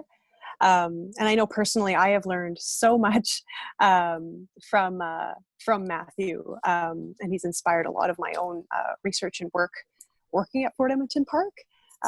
So yeah, I have so much to thank Matthew for. All right, well folks, we have lots of folks coming in with questions. So I'm kind of going to go through them. The first one, kind of to really connect back to reading Edmonton history into the landscape of Edmonton. Some folks are wanting to know the approximate location of Long Lake, if it existed today. And I'm going to share my screen because I do have a Google map kind of ready. Perfect. Yeah. So we have, there we go. Cool. so if we're looking at from like Edmonton following up the St. Albert Trail, Matt, you had kind of referenced it being in like this northeast industrial area. Yeah. And that's my understanding. Don't know if Mr. Reed is still around, but he might be able to provide more clarification on that than me. Yeah. But the general impression I got from the presentation I saw from him was that it is in that industrial area vicinity. Cool. All right. Some folks were having questions about, a lot of your work seems rooted in genealogy, Matt, and kind of how difficult is it to find that information, and what sort of tools exist out there for folks who are trying to find documents to support Métis ancestry? So for me personally, I rely a lot on census and script. And I know that there are gaps in those archives, but I know there's a lot of gaps in those archives, but generally my approach is to get someone's vital data in the oldest census, or not the oldest, the newest census I can. So like 1921 or 1926 if I can. And then work backwards with each census, because things like place of birth, age, the vital stats basically are pretty unchanging. And so you can see where that individual was over multiple censuses. The 1901 census is really helpful for the same reason it's also extremely problematic. Namely, it has an entire column designated to color and is very explicit about marking Métis as breeds. So you'll often find, like for my family, most of my ancestors in the 1901 census show up as Scotch Cree breed, English Cree breed, or French Soto breed. And all of them have red marked as their, quote, color in the color column. Now, having someone in that column or listed as a breed doesn't necessarily mean they're Métis, but it's a good starting point. And you can work backwards from there to earlier censuses and to the Métis script archive. And that's where it gets real fun, because so script was the Métis land grant system, didn't work terribly well, but formed a very valuable genealogical archive. So to get script, you not only needed to self-declare as Métis, but you needed to identify both of your parents and their ethnicities. So, often they read like, I, so-and-so, am Métis, my father was Métis, my mother was Métis. And oftentimes, 3-4 generations were taking script around the same time. And there were multiple script commissions between 1870 and 1900. So you can really trace that back from, the early 1900s all the way, some families you can get all the way, as long as one member survived as late as 1870, get them all the way back to the late 1700s. And then from there, the Hudson's Bay Company archives are somewhat helpful. They don't have everyone who ever worked for the company available, unfortunately, so there are gaps in that. But a lot of the time I'm able to pick up where the script archive leaves off. I'm able to pick up in the HBC employee biographical sheets, and so on and so forth. So you can actually get pretty far back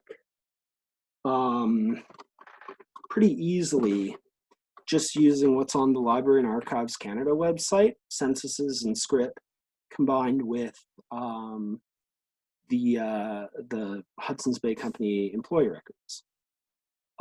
It is worth noting, though, Because Métis has been misunderstood by Euro-Canadian society so much for so long that oftentimes censuses in particular are very inconsistent about ethnicity. I've seen families go from being French to Cree to half-breed to like everything along the gamut across 3 or 4 censuses. So you really gotta, ethnicity is like the ethnic origin or the first language or mother tongue columns aren't actually that useful a lot of the time. It's really the vital stats that are helpful, because you want to follow that trail until you can access the script archive. Thanks for answering that, Matt. Yeah. While I'm looking at some of the other questions that are queued up, Amber, did you have any questions that you wanted to pose to the group or ask Matt after his presentation? I did see that there was a question regarding the noise family and the resource for that. Is it all right if I answer that question there? Please do. I think you're the best one too. So I found that, I believe, in like Calahoo Trails, which is a book which was off a secondhand bookshop, I believe, and I totally forgot the author, and I apologize, but the name of that book is Calahoo Trails, and that book has a lot of early settlers to the Calahoo area, and a lot of those early settlers were in fact Métis, because after 1958. The actual reserve of the Michelle First Nation, where the Calahoo family got its origin, was disbanded and enfranchised. And a lot of those families later left that reserve and later settled and lived in the town of Calahoo. So that is kind of where that resource comes from. And for some odd reason, a lot of those early First Nations Métis families, because the noise, the Calahoos and whatnot, a lot of those families were of First Nations or Métis descent, were oddly enough grouped into the white settlers of the area, just in terms of how they were living, the architecture that they were building, coming via Red River cart. A lot of times those movements were early interpreted as European movements and not Indigenous movements.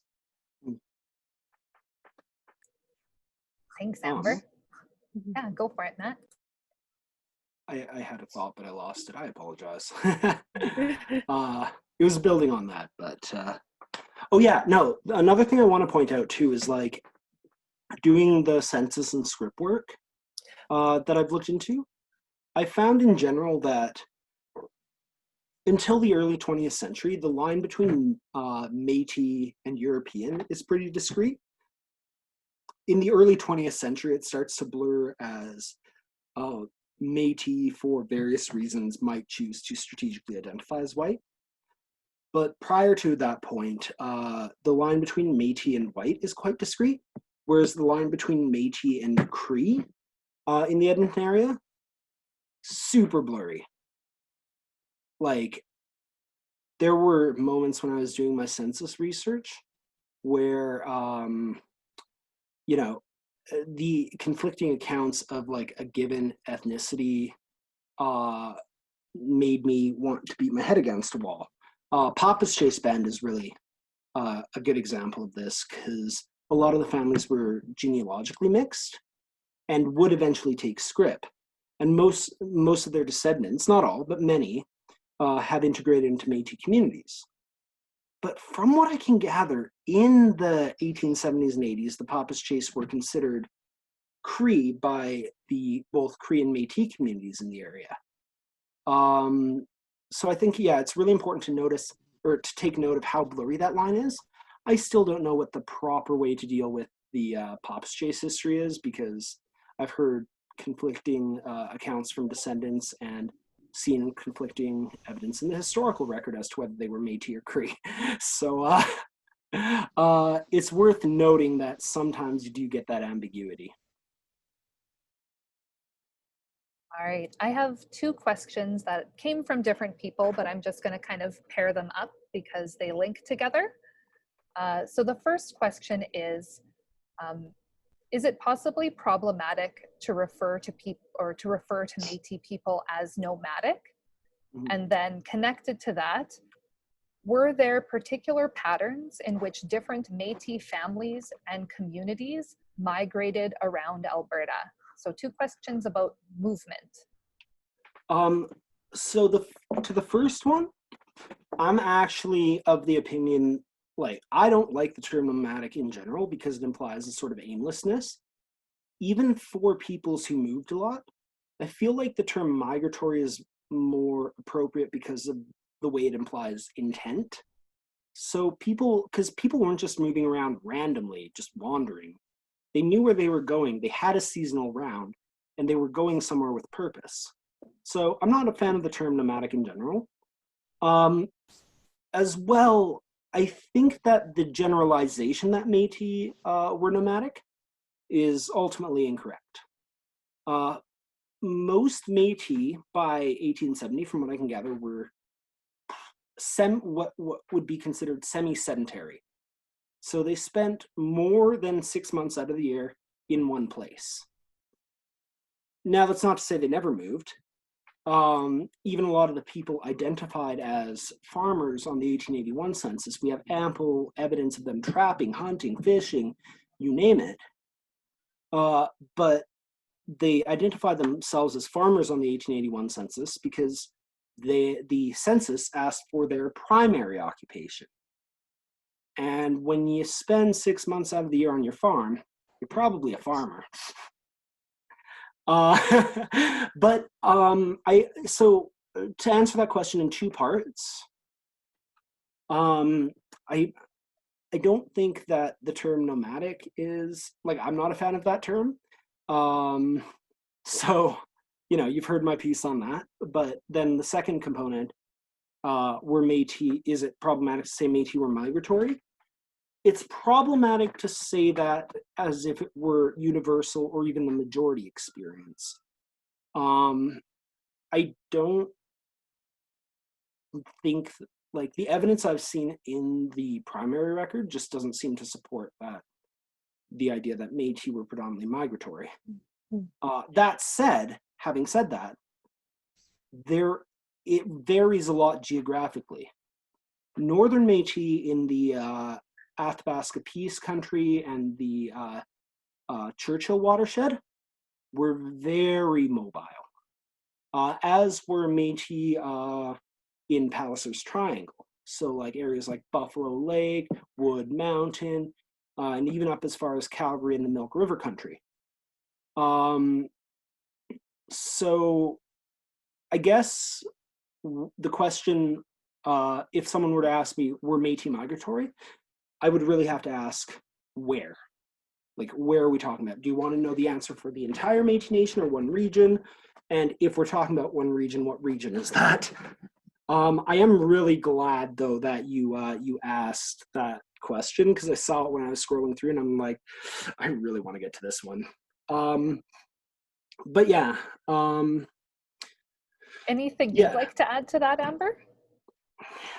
Yeah, I believe, Matt, did you not once kind of tell me that the Métis could kind of be distinguished into 3 kind of categories in terms of like bush Métis, more semi-nomadic, more farming, freighting types of communities. Could you perhaps elaborate a little more on that? Yeah, so what I've found in doing some of my regional, I have since added a 4th category to that framework.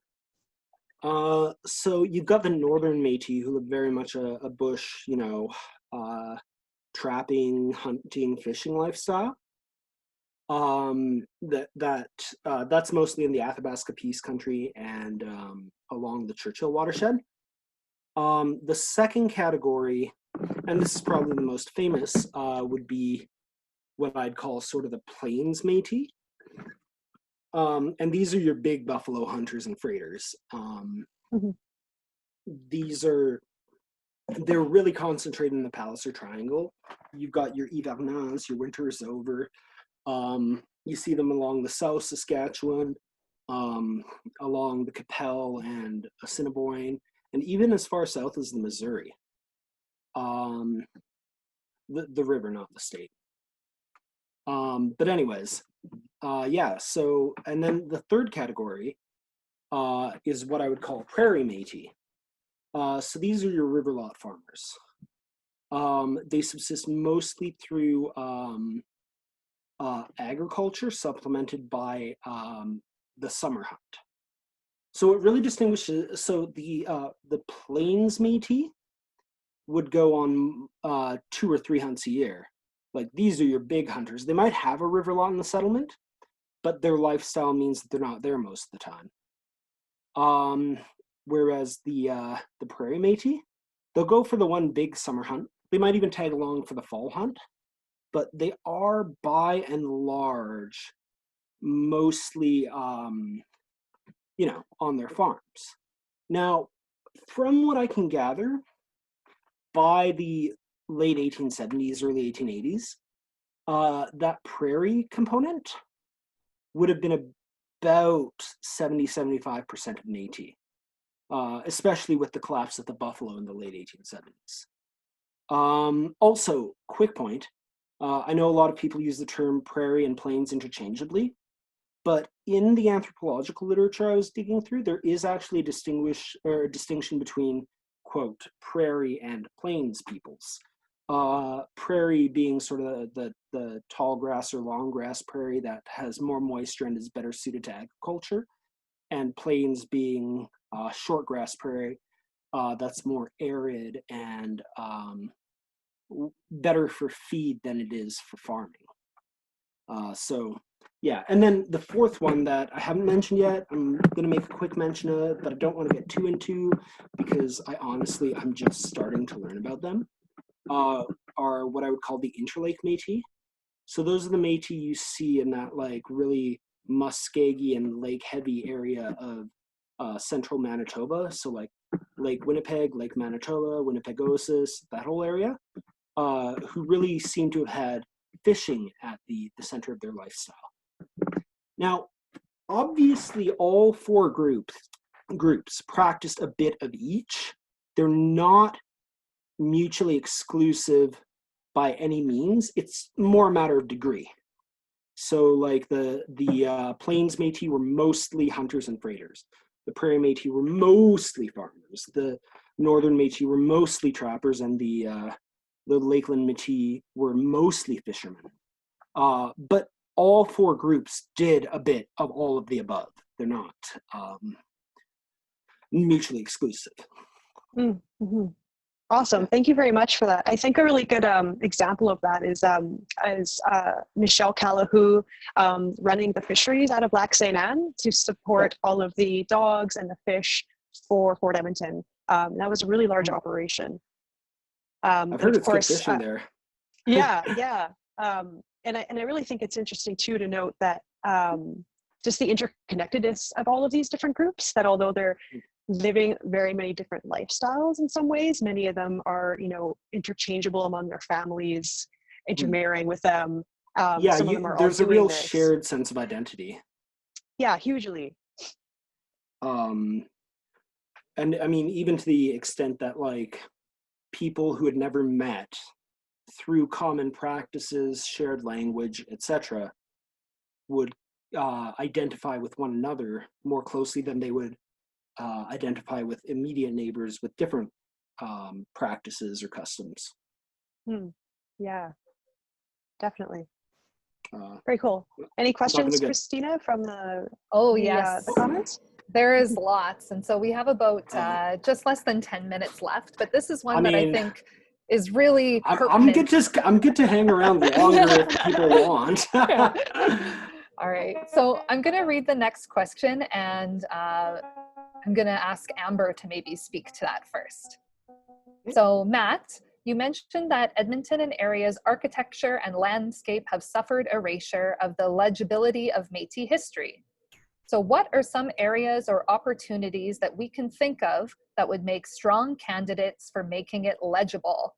I found the overlapped maps of the river lots and road networks to be extremely fascinating, but beyond community and road names, are there notable locations that could be good sites for memorial, statuary, places to visibly stamp the Métis legacy onto our environment. What do you think, Amber? Yeah, definitely. It's interesting because Edmonton kind of moved a lot of its residual history into places like Fort Edmonton, right? So we have this problem where it's not distributed throughout the city. So I definitely think, like, yes, where can we see more of these places? We do have names that kind of are Métis names, but how do we recognize that they're Métis names unless we have, historians that bring them up in their context? So there are places, along, Edmonton's, North Saskatchewan River that are inherently Métis places. But because they're kind of suppressed by, pre-existing development, it's kind of hard to see them. So I really truly believe that a really good way is to just have the public, submit plaques, names, signs, historic designations in places that we do know the Métis were.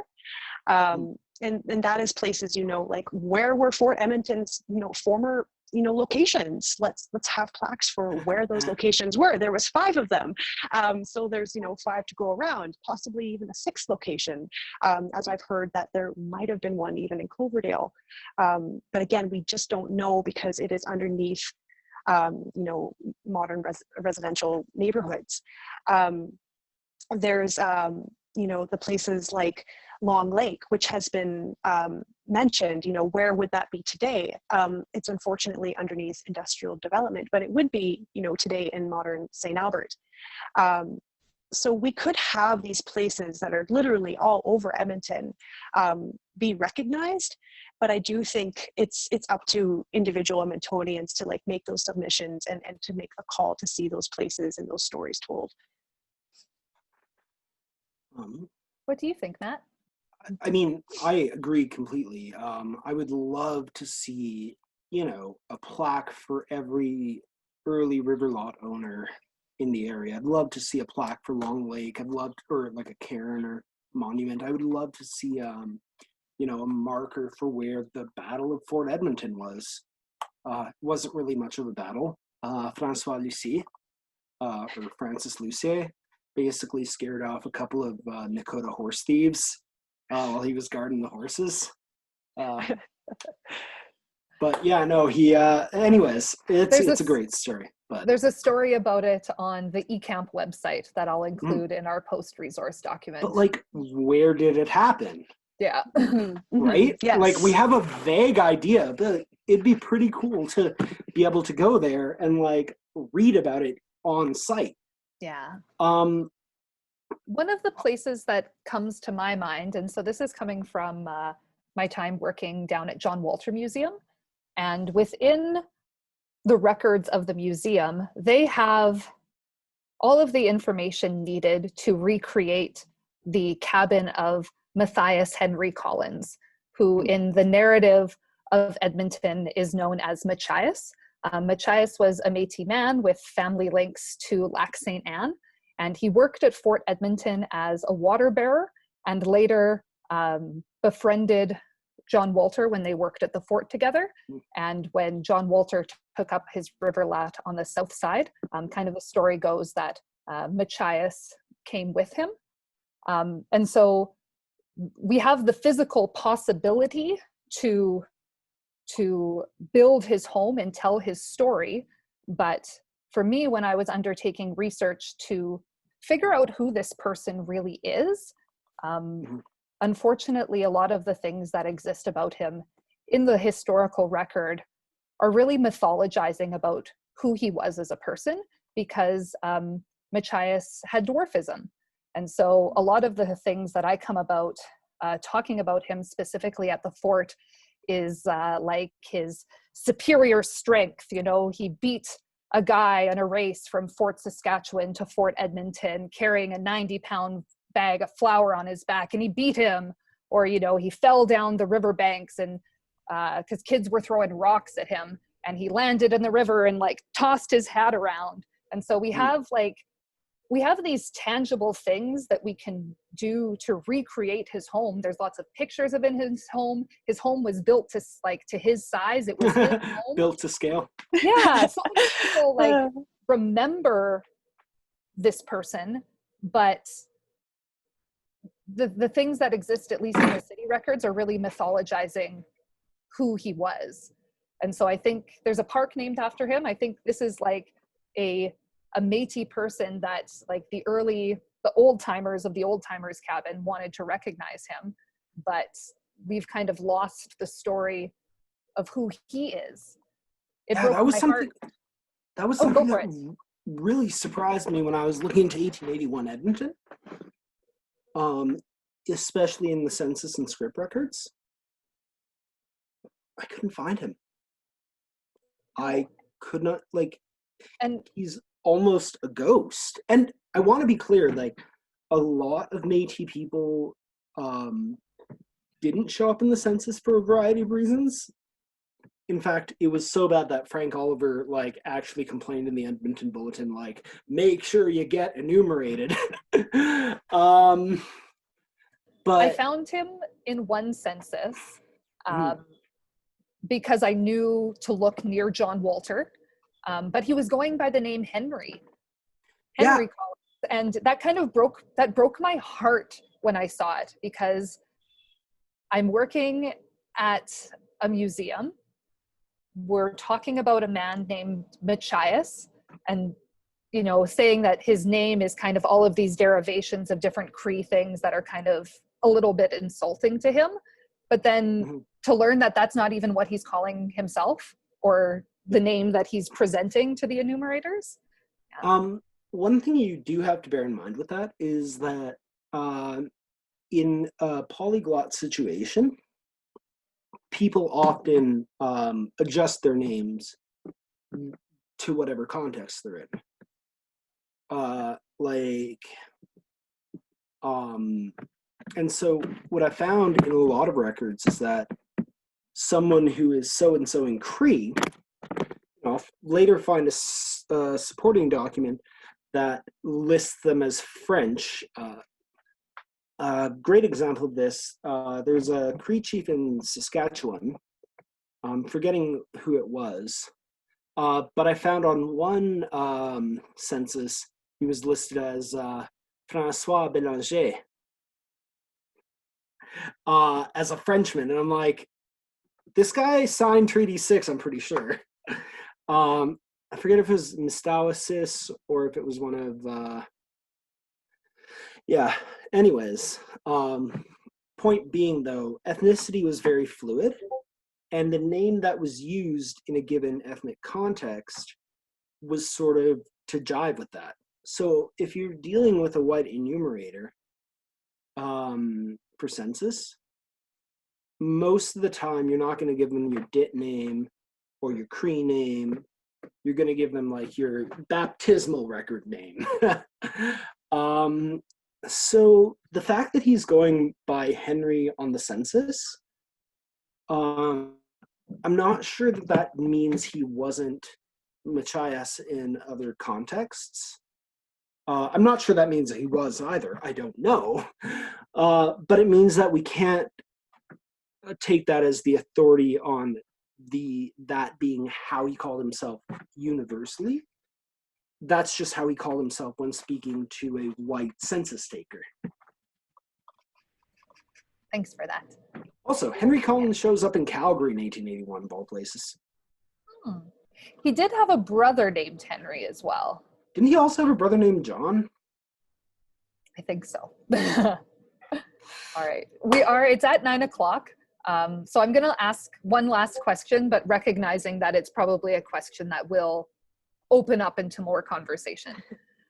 So there are a couple of questions about kind of the relationship between the Papist chase and the Métis. And it's a very, very complicated history, but I feel like we need to speak to it a little bit just because lots of folks are kind of posing questions about it. One person is asking, what would be a good place to start about learning about the history of the Papist chase? And I would suggest the website of the Papas Chase Mhm. that the nation themselves have put together with their history Absolutely. timeline. Yeah. Can everyone hear me okay? I was just having some technical difficulties there. Yeah, I can hear you, Amber. Good to go. Cool. I am a descendant of the Papas Chase through Papas Chase's brother, Charles Gladue. And I do know Calvin Bruno a little bit. So the Papas Chase First Nation is quite an interesting layered history, definitely intimately tied with the Edmonton story. And I did find that the Papas Chase, like many other First Nations, they found themselves deeply entwined with the other nations and First Nations, Indigenous people in the area, and they intermarried quite heavily with people like the Michelle First Nation, for example. So that's where I derive a lot of my understanding from the Papas Chase from, is like who their family was and who they were intermarrying with. You know, what their movements are. That's just my own personal background with the Papas Chase. Mm-hmm. Matt, is there anything that you'd like to add?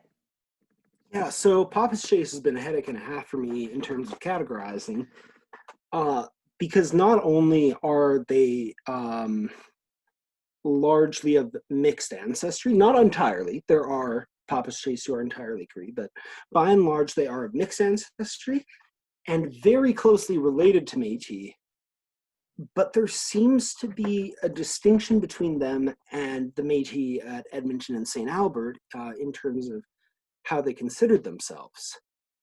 And speaking with descendants, and Amber can probably speak more to this than me, most of the Papas Chase descendants I know who identify as Métis today will still identify their Papas Chase ancestors as Cree.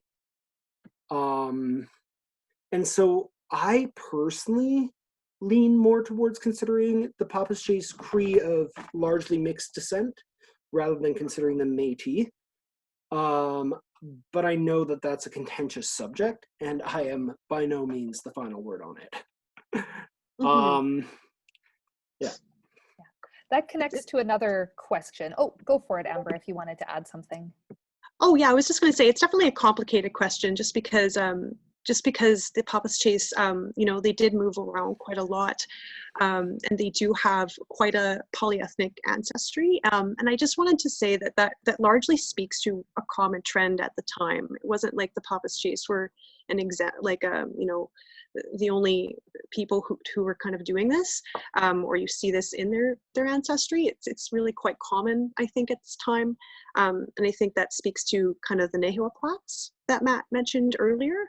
And the Nahua Plats was, you know, it was a kind of a socioeconomic and militaristic alliance, you know, between the Stoney, the Cree, even the Fremont Iroquois, the Métis, and other groups. And because that alliance is there, we see this intermarriage of all these different groups, which is why the Papas Chase and other groups are mixed and are interrelated. I hope that kind of clarifies things a little bit for people. Question that kind of connects, I guess, to how folks envision their own identities. There's a question asking if someone could review the parameters that distinguish Métis culture from the Red River settlement, as opposed to ancestors who are both of Indigenous and colonizing heritage. So I guess it says, my great-grandfather married a woman with First Nations and European heritage in BC after my great-grandmother died when my grandmother was a toddler. Would their children be considered Métis? Yeah, I think it's a big question. Would you like to take that on, Matt? Yeah, so there's a period that's often referred to as the ethnogenesis, or to be particularly obtuse with the ethnogenetic period,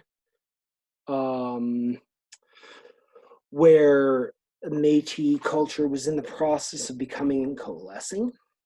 And that period largely took place, I would say, from 1780 to 1870 in the West generally, and in Red River specifically, about 1790 to 1830 was really the period of crystallization. But again, because they had trade links and family links to the broader area within the Nelson Athabasca watersheds, you know, those ideas that fermented at Red River were carried outwards. Now, the Métis of Red River and their kin in the broader Métis homeland were more than just mixed. You can find, in addition to distinct Métis dialects of English, French, and Cree, you can also find unique mixed languages such as Michif and Bungi. So Michif is a really fascinating language that I would love to get into had at the time, but it's a fully integrated French Cree language. So whereas a lot of Creoles and other mixed languages simplify the grammar, Michif retains all the grammatical complexities of both French and Cree. For example, Cree has, so French, you know how French has animate, inanimate, or not animate, masculine, feminine? Cree has a similar categorization system that's animate and inanimate. So Michif, naturally, has animate masculine, animate feminine, inanimate masculine, and inanimate feminine. And that last one is really hard to say. Inanimate feminine, yeah, feminine inanimate. Sorry, that's the hard one. Anyways, yeah, so Michif is a fully integrated language spoken by the Métis. As well, Bungi, it's more of a traditional Creole, so it does have those simplifications, but it's a fun little mixture of Lowland, Scots, Cree, Ojibwa, and Gaelic that somehow still manages to curse in French. Anyways, so yeah, you've got distinct languages. From about the 1780s onwards, you also have patterns of endogamy. So like Métis marrying other Métis was quite frequent until the second major influx of Europeans in the late 19th century. Then you've got patterns of settlement. You have, you know, musical traditions like Métis fiddling, Red River Jig, Big John McNeil, that sort of thing. You have a seasonal cycle that consists of, you know, you plant your crops in spring, you go buffalo hunting in summer, you come home and harvest your crops in fall, you process your crops in freeze up, you, honestly, winter proper, December, January, that's just weddings, Christmas, New Year's, it's party central, it's great. And then breakup, when the ice on the river starts to break up, is when you go out trapping. And so you have this 6-point seasonal round that most Métis settlements and even a lot of Ibonans, Northerners, and Interlake Métis were very involved with. And again, they stress different parts of it given their geography and what was viable in the ecological niche. However, most Métis communities, whether prairie, plains, northern, or interlake, followed very similar patterns. They just invested more into whatever was most viable in that ecosystem. So you have, like I said, you've got a seasonal round, like a way of life, as it were.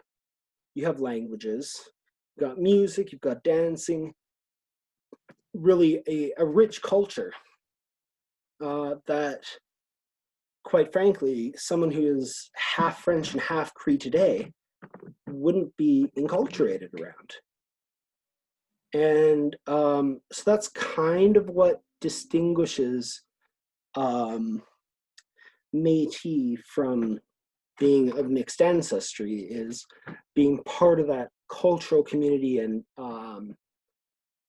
being descended from that historical entity, if that makes sense. Yeah.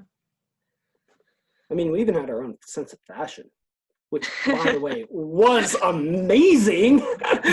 I've been trying to bring it back since 2008. It hasn't caught on yet, but I'm really working on it. Awesome.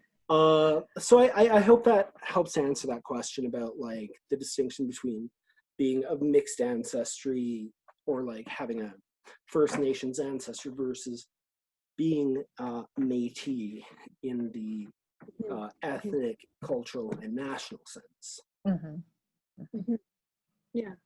I could add a little bit to that as well. In a really good example, for example, if a Mohawk, man were to marry a Cree or like a European woman today, or vice versa, they wouldn't be considered, Métis. They'd just be considered mixed.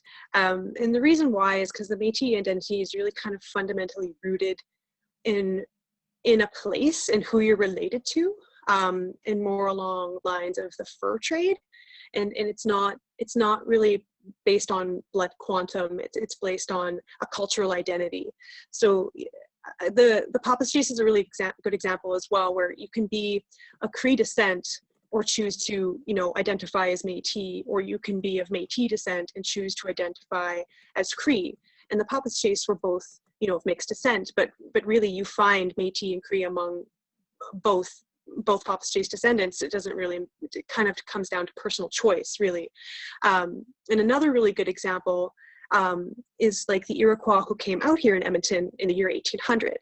1,000 Iroquois were contracted to come out in Edmonton, and they heavily intermarried with Métis women. And they really do kind of acculturate themselves to a Métis identity, not so a European one or a Cree one.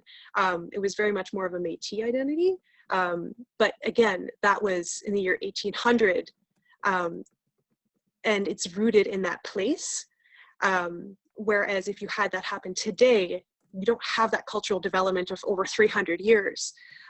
So I hope that maybe kind of clarifies it a little bit.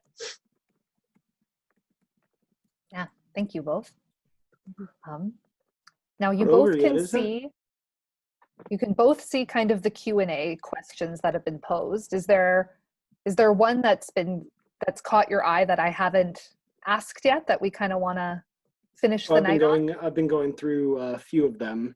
Yeah, anything you want to chat about?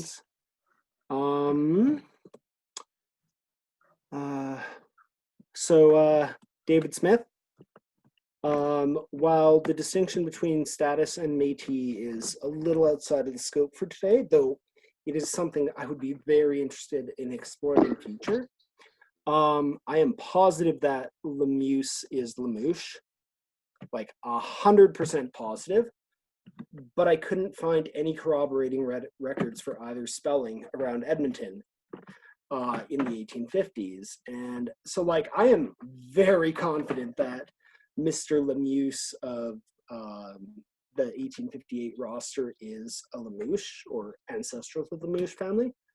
I could not find the supporting paperwork. Sorry, I just felt strongly about that one. That is all right. Let's see, is there one of the questions, so what languages were Métis people speaking in Edmonton around the time that the river lots were being established? Yes. I'm sure a variety of languages. It was a very polyglot environment. So what I've heard in other environs, I've heard this around not just Red River, but also in the Prince Albert Batoche area, is that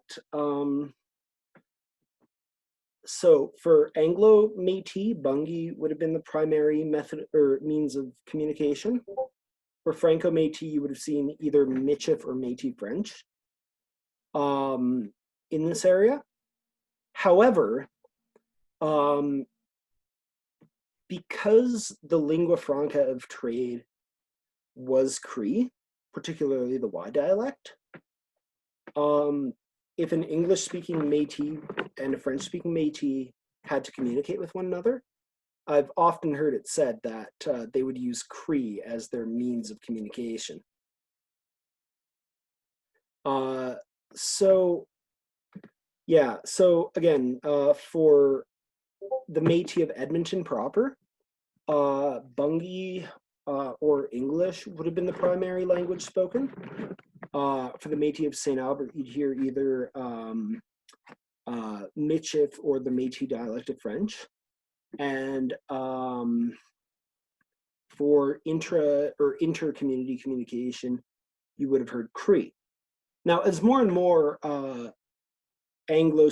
white Anglo-Saxon Protestant folks, because that was the main demographic of colonists, come out, you do see a progressive shift in the 1880s from Cree as the dominant regional language to English. And by 1891, English really does become the dominant language in the area. But really, it would have been a polyglot environment. I mean, heck, I've even heard records of Gaelic speakers in the area. It was pretty eclectic.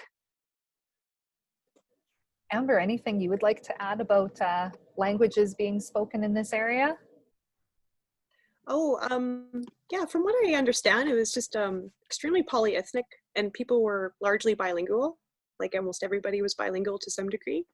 And so like at Fort Edmonton, you would hear, like you would hear Cree largely spoken, but you'd hear Gaelic and French and, a variety of First Nations languages, even Iroquois, because those who did come here did speak the language up until a certain point, where again, just Cree becomes that dominant language, as it is the language of commerce, and English kind of takes that over. But I remember Matt showing me a really interesting article kind of addressing how language is the only immediate layer of genealogy. Could you speak a little bit on that, Matt?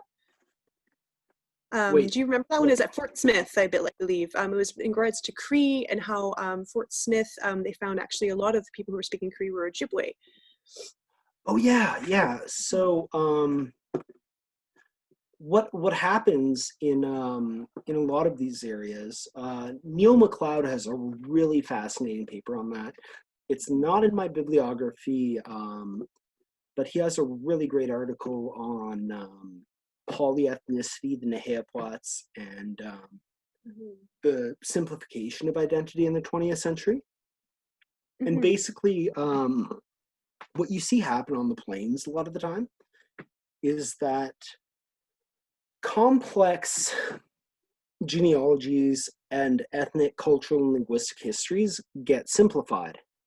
So the Soto, who were speaking Cree in a given area, over generations began to see themselves as Cree.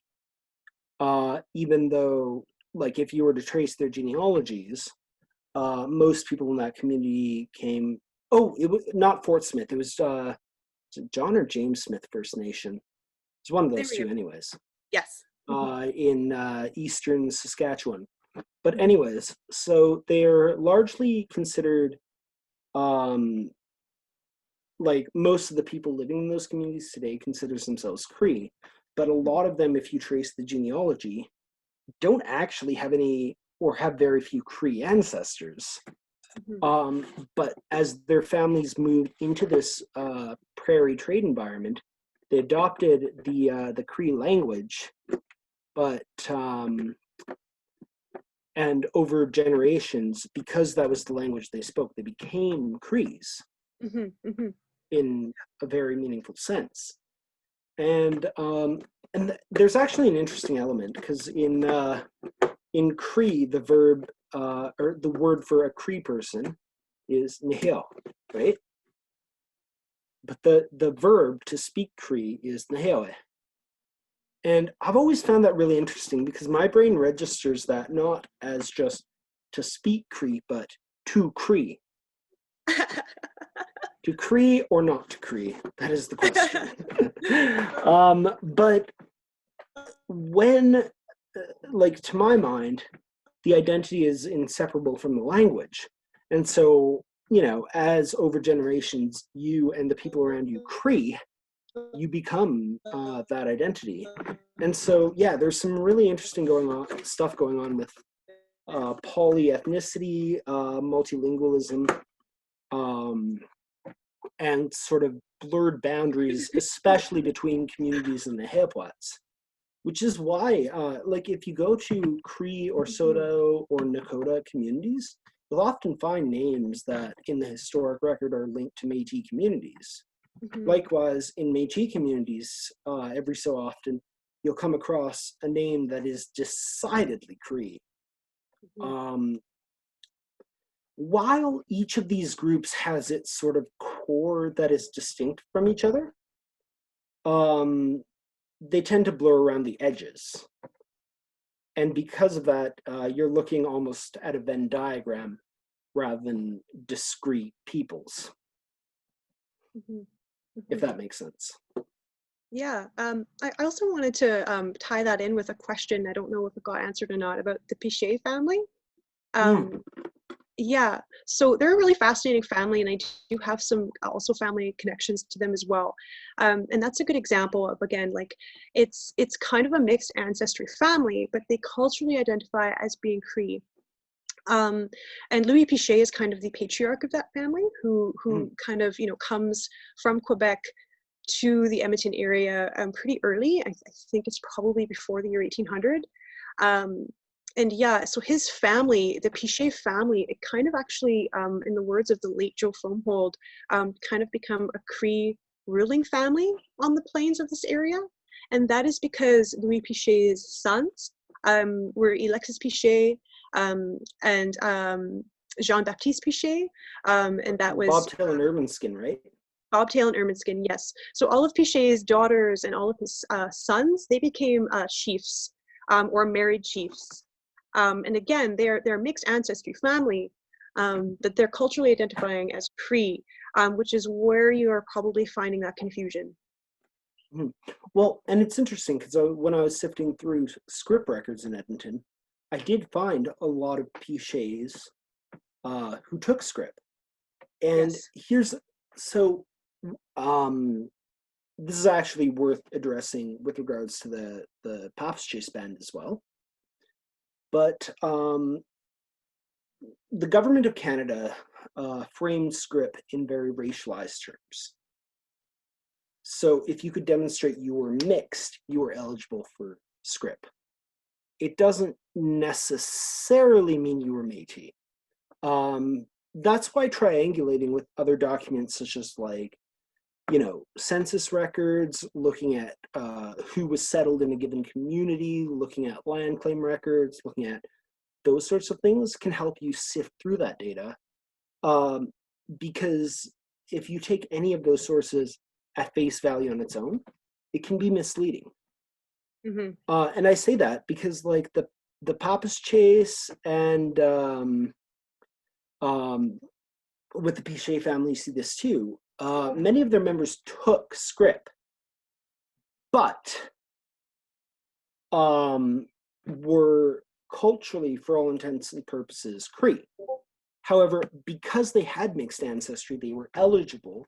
And honestly, the 1880s feel like, reading through the literature feels like an apocalypse.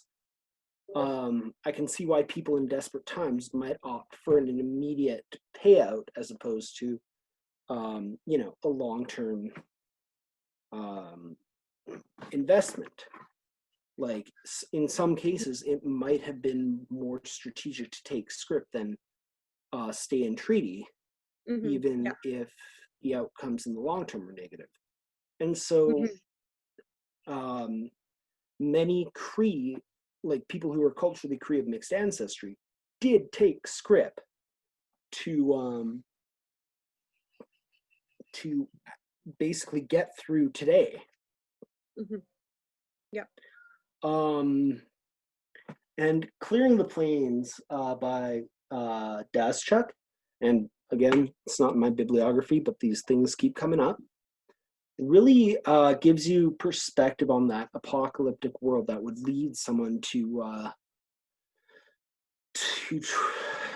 trade, long-term community membership and stability for short-term survival, because there was a very intentional effort on the federal government's part to starve the First Nations on the plains out. So, so I think when you're dealing with families like the Pichets in the Edmonton area, that's worth bearing in mind, is that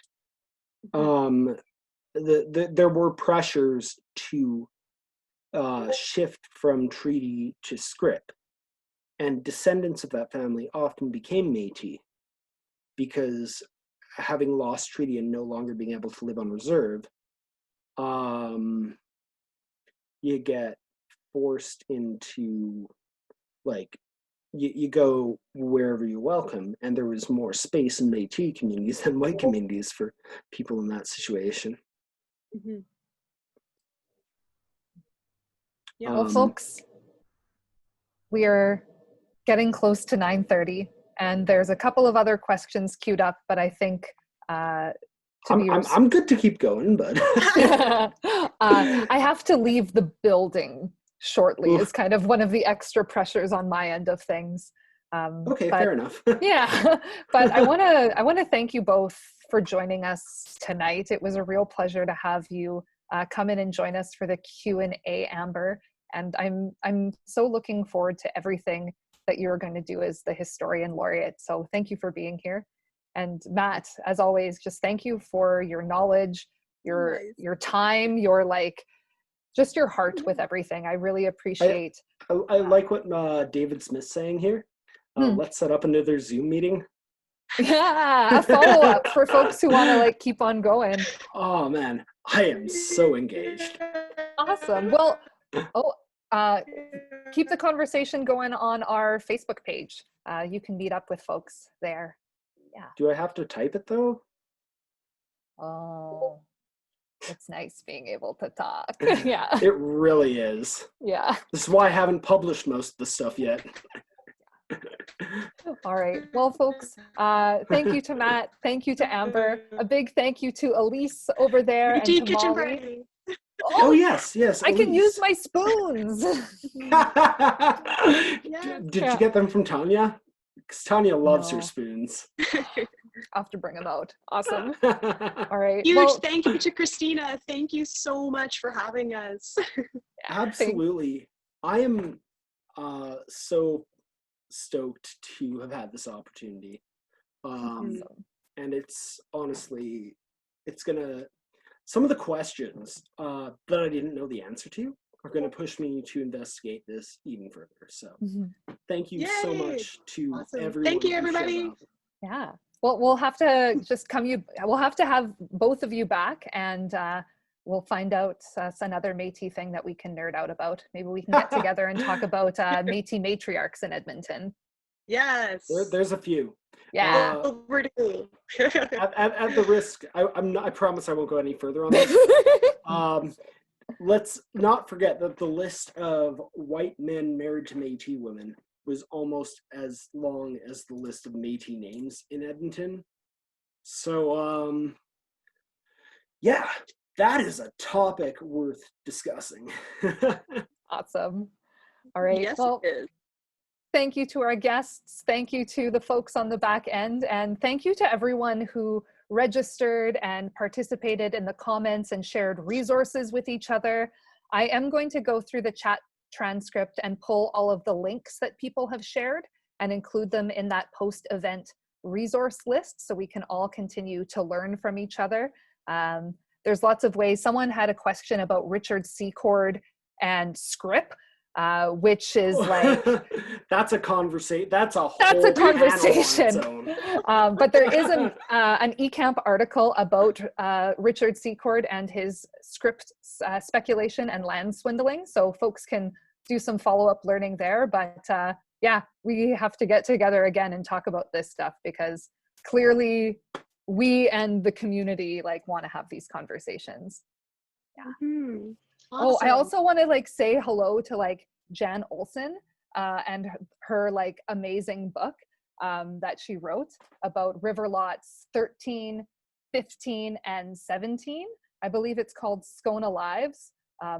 I was bemoaning it early this week because I'm moving and all my books are packed away and I couldn't quite grab onto the specific title, but I am really looking forward to reading your book, Jan. Yeah. All right. Yes. Hello. Goodbye. It's so hard to say goodbye. Métis goodbyes are like an extra half an hour, aren't they? Right? Yeah.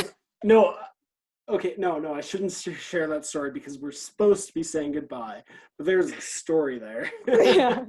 All right. We're pressing the red buttons. Thank you all so much for being here. Have a really great night. And yeah, we'll see you on the other side of the screen. Take care. All the best. Everyone, have a great night. Mhm. Bye.